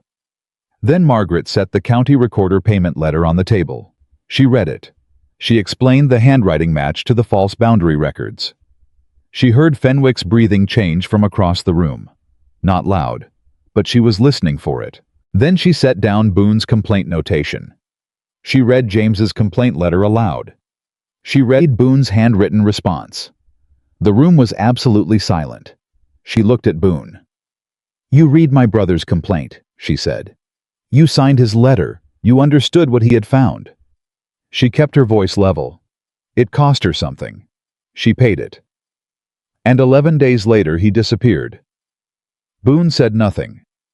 "I want to know where he is," she said. Still nothing. Marshal Boone. She held his gaze with everything she had. "I want to know where my brother is." The silence lasted long enough that Ruth Aldridge made a quiet sound behind her. Then Boone said, "I don't know what happened to James Hartwell." He said it like a man who had practiced saying it. He said it like a man who had said it to himself every night for 14 months. Margaret looked at him for one more moment. "Then tell me who does," she said. Boone looked at Fenwick. It was barely a glance. Half a second. The involuntary kind that happens before the brain catches up with the body. But Ruth Aldridge saw it. Thomas saw it. Callum saw it. And Judge Aldridge, who was watching the room with the focused attention of a man trying to understand which way this situation was going to fall, saw it too. The room broke then. Not into chaos, into the particular controlled disruption of people who have been holding a position for a long time and have just been given permission to stand up. Ruth spoke next. She described the water diversion in specific terms when it happened. What changed, who came to her property, to explain that her water rights had been legally transferred to Fenwick's company under a county order she'd never been shown. 3 other settlers followed. Croft tried twice more to redirect the proceeding toward the original land claim. The third time, Margaret set James's backup copy the package posted anonymously to the territorial office directly in front of Judge Aldridge. "This was received by the territorial agent's office 9 months ago," she said. "It is a complete copy of the evidence package my brother prepared before his disappearance, posted to the territorial office before he went to Marshal Boone." She let that land. "My brother was not a foolish man, Your Honor. He knew the risk he was taking. He made sure the evidence would survive him." Judge Aldridge read the cover page. He set it down. He looked at Fenwick. Aldous Fenwick, for the first time in the proceedings, looked at the table. That small motion, a man who had faced down county hearings and boundary disputes and years of settler resistance, choosing in this particular moment to look at a table, told the room everything that still needed telling. Croft leaned close to Fenwick and said something quiet. Fenwick shook his head once. Whatever Croft had suggested, Fenwick wasn't taking it. He stood up. He straightened his jacket. He looked at Margaret, and when he spoke, he used the voice he used with people he needed to believe, he respected. "This proceeding has been improperly influenced by federal interference and by a complaining party who has admittedly removed items from county evidence storage. Under the authority of the territorial hold," the deputy said from his position near the door. "Be that as it may," Fenwick said, "any determination made today is contingent on the territorial review, and I am fully prepared to cooperate with that review." He paused. "I have confidence that a proper federal examination will confirm the legitimacy of my survey records." He sat back down. He said it like a man who had survived 15 years of exactly this kind of mourning, and who had survived by always knowing when to retreat from one battlefield to regroup for the next, and he would have gotten away with it. Except that Thomas stood up again. He was 17 years old, and his lip was still split from a warning he hadn't been meant to survive, with his voice intact, and he looked at Fenwick and said, "Your man Garrett told my father that the last surveyor who made trouble ended up in the North Canyon. He said it like he meant for us to know what happened." The room went absolutely still. "The North Canyon," Callum said. His voice was different from anything she'd heard from him before. Not loud. Quieter, if anything. the quiet of something reaching a conclusion it had been building toward for a long time. He looked at Fenwick. "That's where the spring runs underground for about a quarter-mile before it surfaces again," he said. "I've ridden it. I've looked for your brother," he said to Margaret. "I didn't go far enough in." She understood what he was telling her. She understood, and she made herself hold it together for 30 more seconds, because there were 30 more seconds of this hearing that mattered, and she was the only one at the table who knew how to close it. "Your Honor," she said, "I request that the Federal Boundary Review include a physical examination of the North Canyon survey markers and the area immediately surrounding them. I request that this examination be conducted by territorial officers rather than county representatives." She paused. "I also request that Marshal Calvin Boone be formally restricted from any role in evidence preservation or witness communication pending the review." Judge Aldridge had the expression of a man who had wanted to be somewhere else for the past 40 minutes and was finally seeing a door. "Granted," he said. "All 3 requests. The Fenwick land claim remains under federal hold. The territorial review will commence within 10 days. Marshal Boone is hereby notified that federal oversight applies to his office effective immediately." He brought his gavel down. "This hearing is adjourned." She made it out of the courthouse and around the corner of the building before her legs decided they'd been reliable long enough, and she sat down on a bench with her elbows on her knees and her face in her hands. Not crying, past crying, just sitting. She heard boots on the boardwalk, and then Callum sat down beside her. Not close, not inappropriate. The distance of a man who understood that someone needed to not be alone without necessarily needing to be touched. Neither of them spoke for a moment. Then she said, "The North Canyon." "I'll take territorial officers up," he said. "As soon as Webb authorizes the examination team, I know exactly where to go." She nodded. "Margaret." He waited for her to look up. "It may not be whatever they find. It may not be." "I know," she said. "I know what it probably is." He didn't try to make it something other than what it was. She had thought once that she would feel relief when this was over. When the evidence was filed and the hold was issued, and Fenwick was sitting across a hearing room watching his purchase unravel. She'd imagined relief as the feeling that waited on the other side of all of this. What she felt instead was tired and sad and more clear-headed than she'd been in 8 months. "He knew," she said. "James knew going to Boone was dangerous.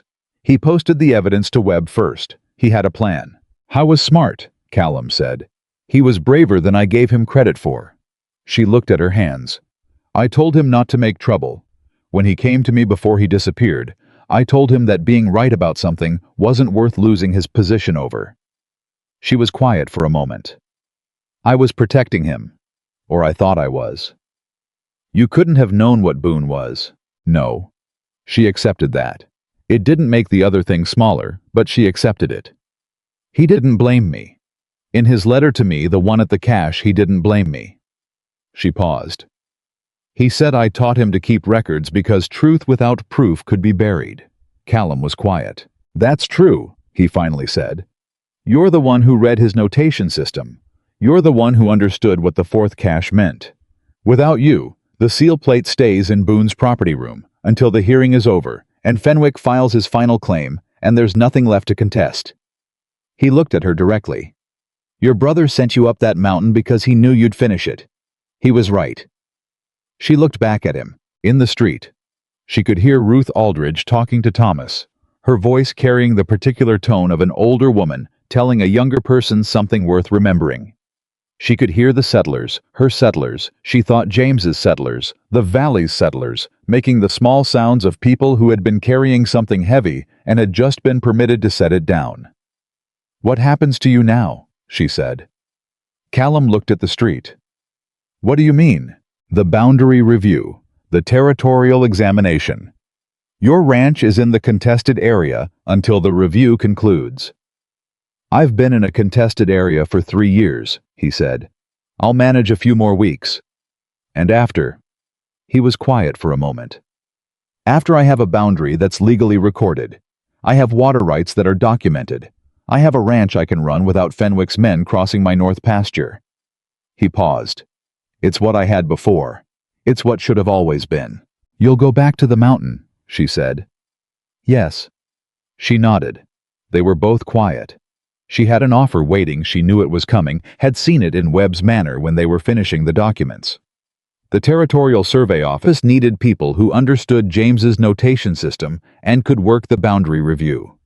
It would be temporary, 2 months perhaps, with the possibility of a permanent position afterward if she chose it. A respectable position. Her own income. Her own authority. Everything she'd been told a woman in her situation should be grateful to stumble into. She should tell Callum about the offer. She wasn't sure why she was waiting to.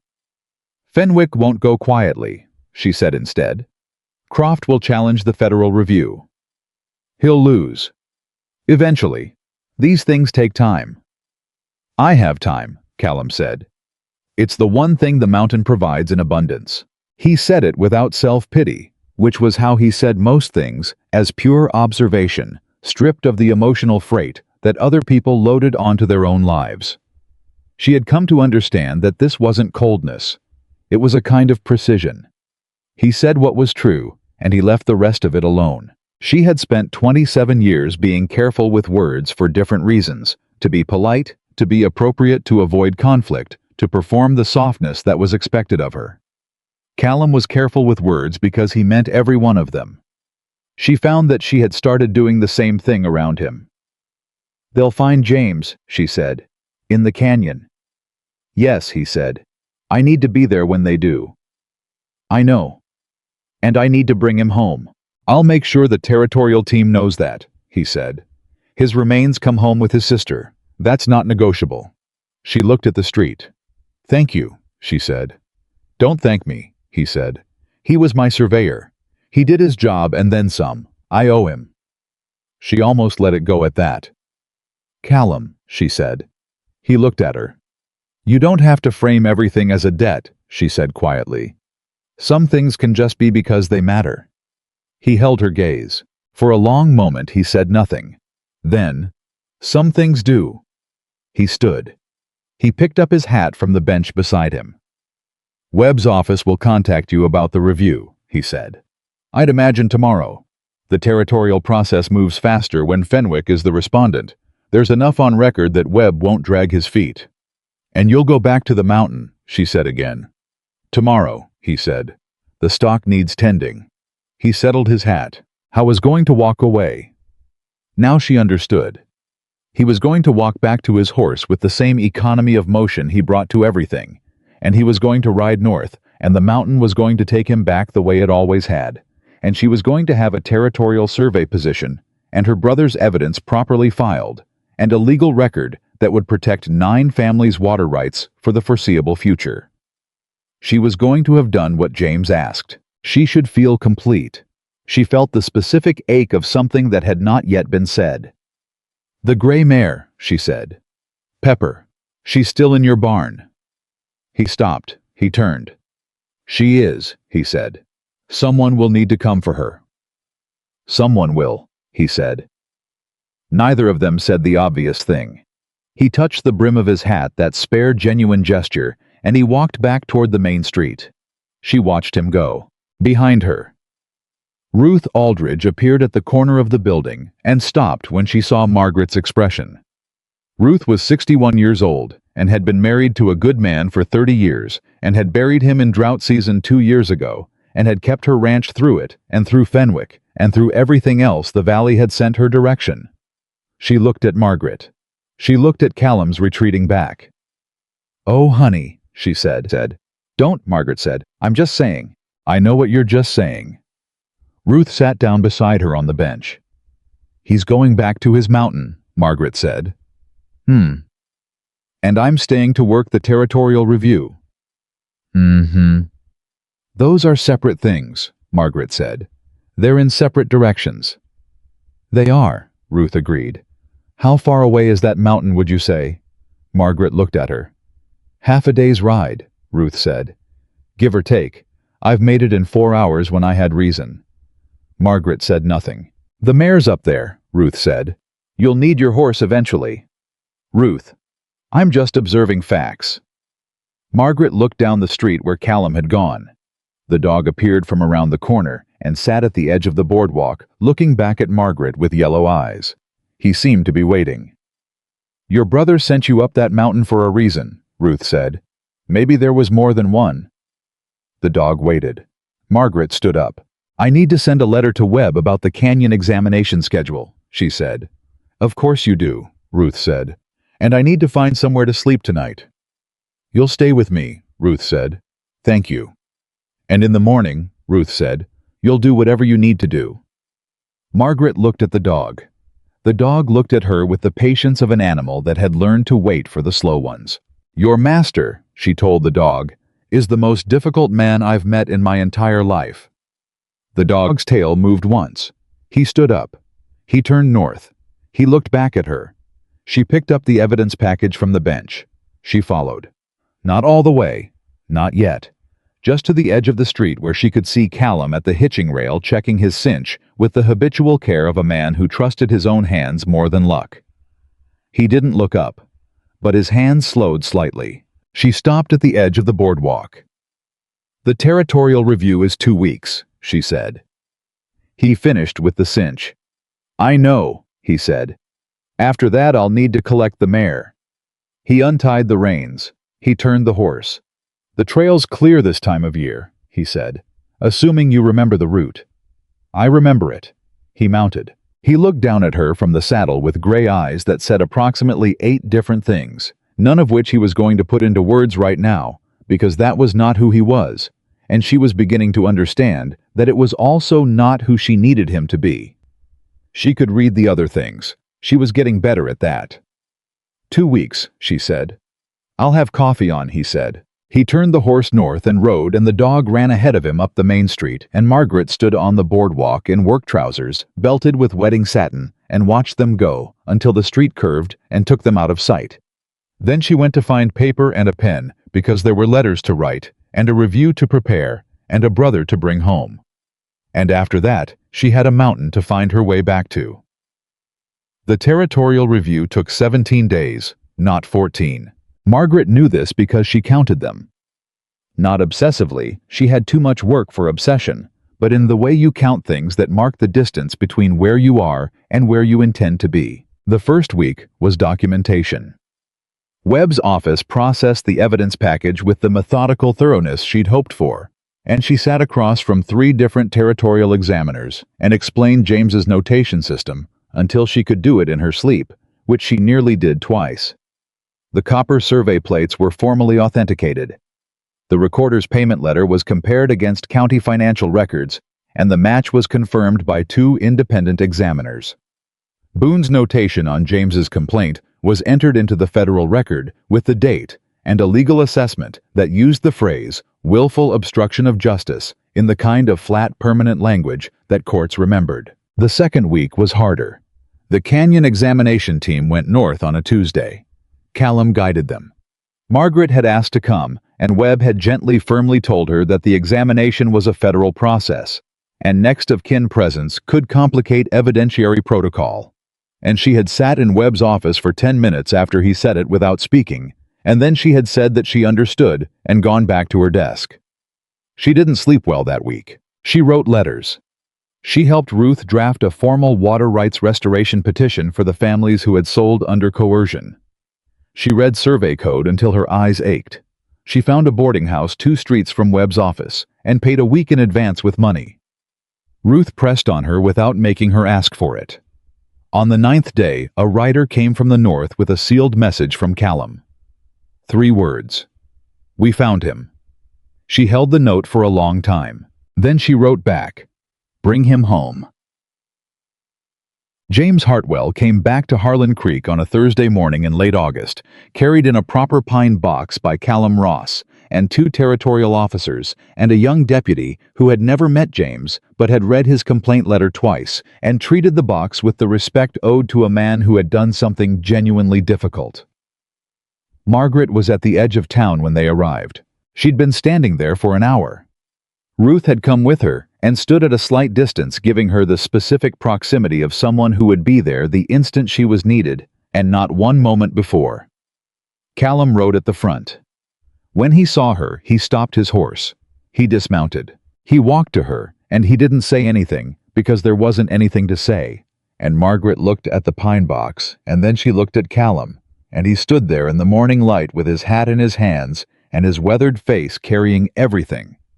The past 17 days had cost him, and she understood that he had gone into that canyon, not just as a guide, but as the man who had spent 3 years failing to protect the person inside that box, and that he had carried that weight the whole way down the mountain. She put her hand on his arm.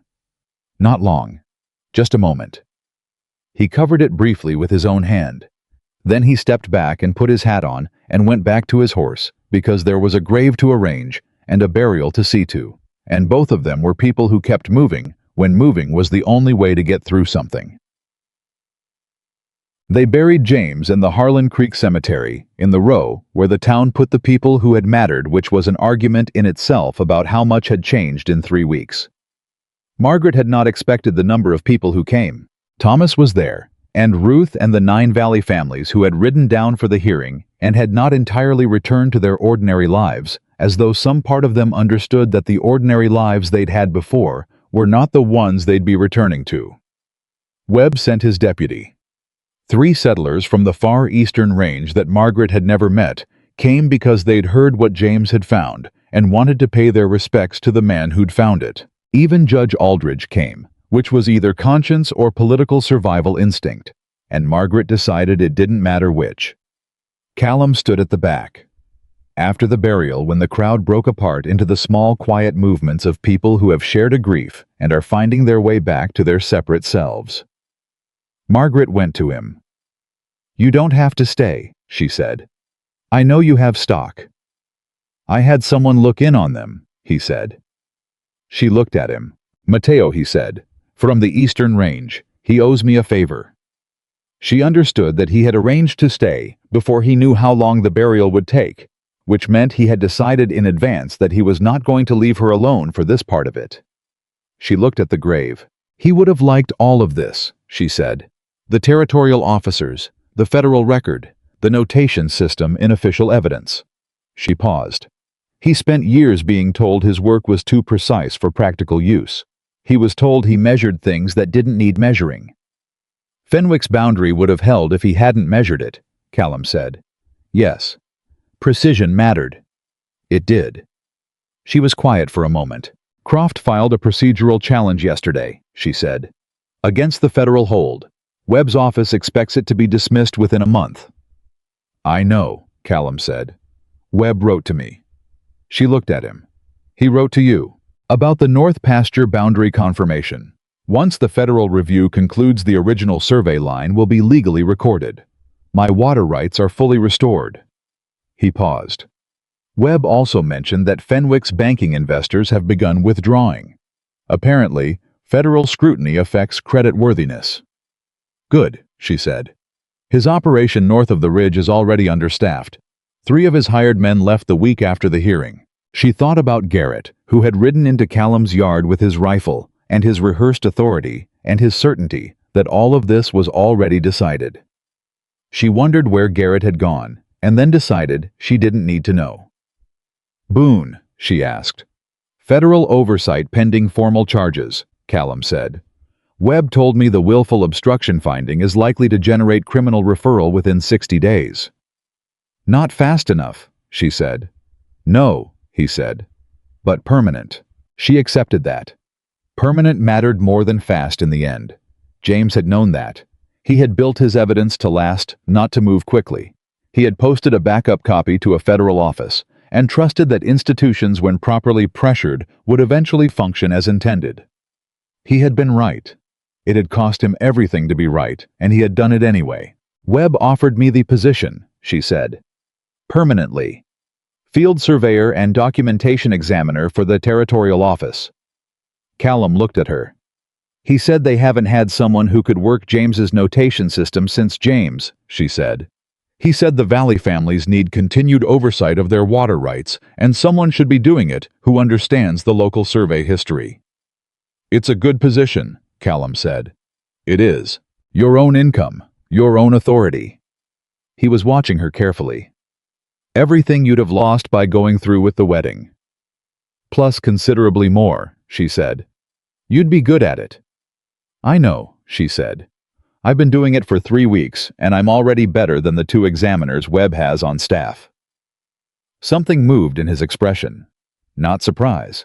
Something closer to pride which she hadn't expected from him, and which landed with unexpected force. Are you taking it? He asked. I haven't decided yet, she said. He was quiet. I told you I'd come for the mayor, she said. You did. I'm a woman of my word, Mr. Ross. He looked at her for a long moment. Callum, he said. She looked at him. You've called me Mr. Ross twice this morning, he said.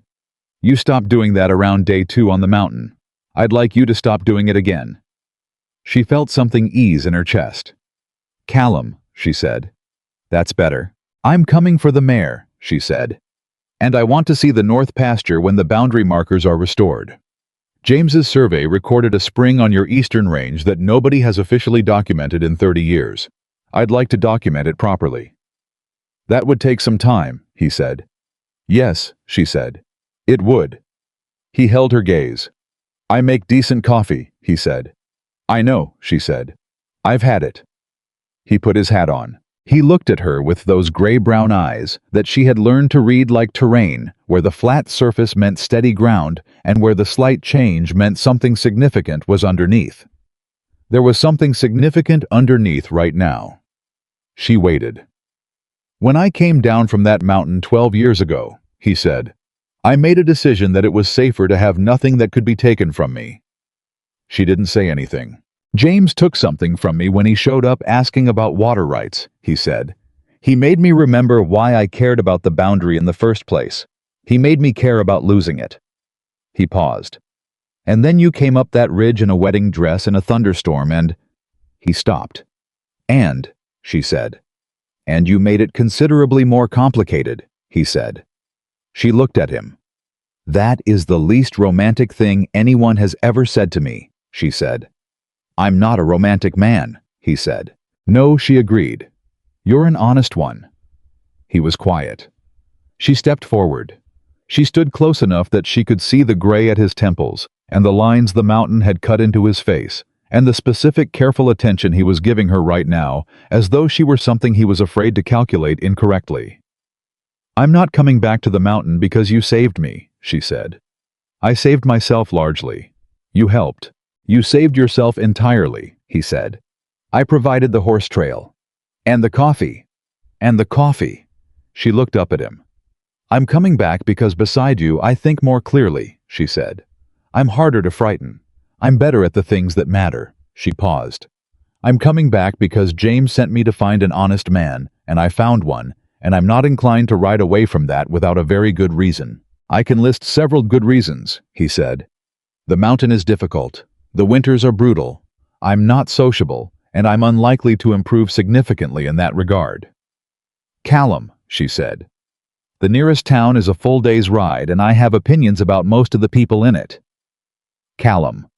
He stopped. She said, Are you trying to talk me out of it, or are you frightened? A long pause. Both, he said. She reached up and touched his face briefly with one hand. Just that. Just the simplest possible acknowledgement. And he went very still in the way of someone receiving something he didn't know how to hold yet, but intended to learn. I know, she said quietly. I'm frightened too. He put his hand over hers. 2 weeks, he said. I told you I'd have coffee on. You did, she said. It's been 17 days. It has. He looked at her. The offer stands. She smiled. He did not kiss her in the cemetery beside her brother's grave, because he was a man with appropriate instincts about time and place. But he kept his hand over hers for a moment longer than necessary, and when they walked back toward the street together, the distance between them was different from what it had been. She went back to Webb's office that afternoon and accepted the position. Webb looked genuinely pleased, which for a government man was approximately equivalent to another person jumping on a table. I have one condition, she said. Name it. The North Pasture Spring on the Ross Range needs to be formally documented as part of the boundary confirmation. It's a legitimate water source that's been absent from official records for 30 years. Given Fenwick's history of manipulating undocumented water sources, I want it on record. Webb looked at her. That is going to require you to spend considerable time on the mountain, he said. Yes, she said. It is. With a man whose property is part of the territorial review. A man whose property will be fully cleared by the review, she said. Yes. Webb had the expression of a man who understood exactly what he was agreeing to and had decided it was not his business. I'll authorize the survey extension, he said. Thank you, she said. She went back to Ruth's boarding house and she wrote 3 letters. The first was to her father. She had not written to him since the wedding day, and the letter was not easy. She told him what she'd found and what James had built, and what she intended to do with her life from this point forward. She told him that she was not angry with him, which was not entirely true, but was more true than it had been 3 weeks ago. She told him that the ranch situation might be salvageable, depending on the outcome of the federal review of Fenwick's land acquisitions, and that if he wanted help navigating that process, she knew the right people now. She told him that James had not been a thief. She told him that she had buried James properly and that his grave was marked. She did not tell him she was going back to the mountain, because some things were hers to know first. The second letter was to her sister Clara, who had sewn lace on a wedding dress by candlelight and deserved to know that her sister was alive, employed, and in a situation she couldn't entirely explain but was not sorry about.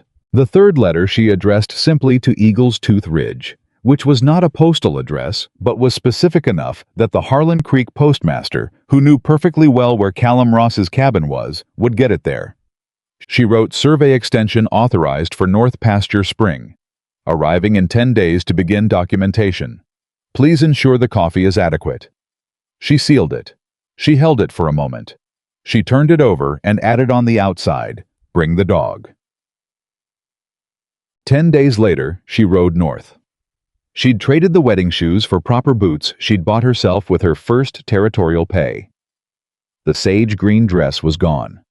She wore a proper field kit, good canvas trousers, a cotton work shirt, a traveling jacket with enough pockets for her tools. Her satchel held survey equipment and a new set of field notes with her name, not James's, on the cover. She had a badge now, not a marshal's badge. A territorial survey examiner's identification, small and brass and heavier than it looked. She rode alone through the first 2 ridges because the trail was clear and she knew the route. At the third ridge where the trail narrowed and the drop fell away to the left, and the pines closed in on the right, she pulled Pepper up. She thought about the first time she'd ridden this section in a storm in a wedding dress going forward because going back was no longer a direction she could travel. She thought about the veil tumbling down the road in Harlan Creek. She thought about James, who had posted his evidence to a federal office before walking into a dangerous man's room because he had known that the truth needed more than one way out. She pressed her heels in and rode over the ridge. The cabin came into view at late afternoon. The paddock was full. Callum's horses moving in the unhurried way of animals that had been well tended for a long time. The barn door was open. Smoke from the stovepipe. The particular settled order of a place where someone had been working all day and was nearly finished. She rode into the yard. The dog came out first. He crossed the yard to her with his tail making a slow arc of what she had come to understand was his version of enthusiasm, and he put his head against her knee when she dismounted and she scratched his ears and said, "Good dog," and meant it entirely. Then Callum came out of the barn. He was carrying a saddle over one arm, and he stopped when he saw her. He set the saddle down on the fence rail. He looked at her, the way he'd looked at her the first night, that close, deliberate attention. The calculation that she now understood was not suspicion, but care. 10 days, he said. I said 10 days, she said. You're 2 hours early. The trail was good. He came down from the barn steps. He stopped a few feet away. You took the position, he said. I did. Webb authorized the North Pasture survey. He did. That's going to take a while, he said. The eastern spring alone needs at least 3 weeks of proper measurement. Closer to 4, she said, if we're being accurate. He was quiet for a moment. "I have the room set up," he said. "The one with the east-facing window." She looked at him. "That's the room with the best morning light," she said. "You'll need it for the field notes."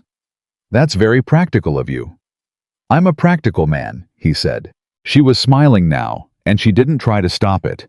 And he was looking at her with something in his expression that he was making no effort to conceal, which from Callum Ross was approximately equivalent to another man writing it in the sky.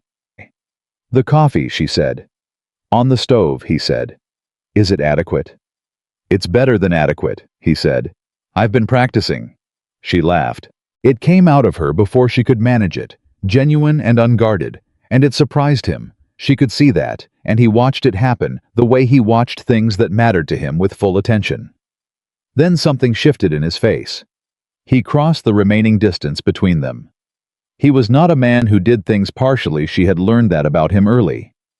When he committed to a direction, he went there without hesitation and without apology. He put his hands on either side of her face, with the same careful certainty he brought to everything, and he looked at her for one moment. Just that. Just making sure she was still certain, still choosing, still here. And she looked back at him steadily, because she was all three things, and he needed to know it. Then he kissed her. Not desperate. Not the kiss of two people who had been surviving something and were relieved to be alive. Something better than that. The kiss of two people who had made a series of deliberate decisions over 17 days, and a mountain and a hearing room, and a cemetery, and 10 careful days of distance, and had arrived at this moment, not because danger had thrown them together, but because they had separately and clearly decided this was where they intended to be. She had her hands on his chest. He pulled back enough to look at her. "You're not here because I saved you," he said. "I saved myself," she said. "You helped. I provided the horse trail. And the coffee." "And the coffee," he said. She looked up at him. "And the honest company," she said. "Which turned out to matter more than either of us expected." He touched her face once briefly. "You're going to change everything about how I run this ranch," he said. "You're going to have opinions. I have excellent opinions. You're going to rearrange my shelves. Only the ones with the survey records. Your system is illogical." He made the sound that was almost a laugh. She had collected several of those now, and intended to collect more. "I make better decisions with more information," she said. "Even uncertain information. Someone told me that." His eyes warmed. "He sounds like a reasonable man," he said. "He's the most difficult man I've ever met," she said. "He's also the most honest. In my experience, those two things tend to come together." He looked at her for a moment longer. Then he stepped back, picked up his saddle from the fence rail and said, "Come inside. The coffee's going to burn if we stand out here much longer." She tied Pepper to the fence. She followed him to the door. The dog went ahead of them, both tail moving through the door and straight to his place by the hearth because he had made his own calculations about how this was going to go and had been right about them since the beginning. That evening after supper, they sat at the table where they'd first sat opposite each other in the storm, and Callum spread the North Pasture survey maps, and she spread her new field notes, and they worked through the spring documentation plan, with the focused efficiency of two people who understood the same language and were glad to be speaking it together. At some point, he moved his chair beside hers, instead of across from her, because the angles were better for reading the maps. That was the reason he gave. She didn't argue with it. At another point, she realized she had been talking for 20 minutes straight about the Eastern Creek's measurement history, and that he was listening the way he listened to things that mattered to him, fully quietly, without performing attention, simply giving it. She stopped mid-sentence. "You don't have to listen to all of this," she said. "I know," he said. "You're not obligated." "I know that too." He looked at her. "I'm listening because it's worth listening to." She looked back at the maps. She thought about the church steps in Harlan Creek 3 weeks and a lifetime ago. She thought about the veil in the dust.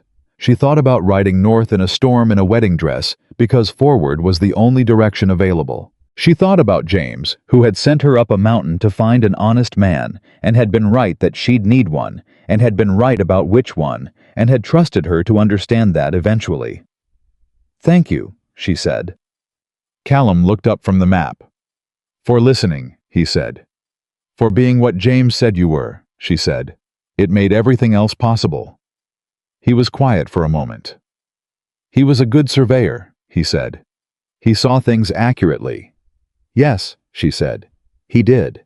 Outside, the summer night settled over Eagle's Tooth Ridge, and the horses moved in the paddock and the creek ran east. The way it had always run along the line. It had always followed the true line that James had measured and Margaret had carried and Callum had held for 12 years without knowing exactly what he was holding it for.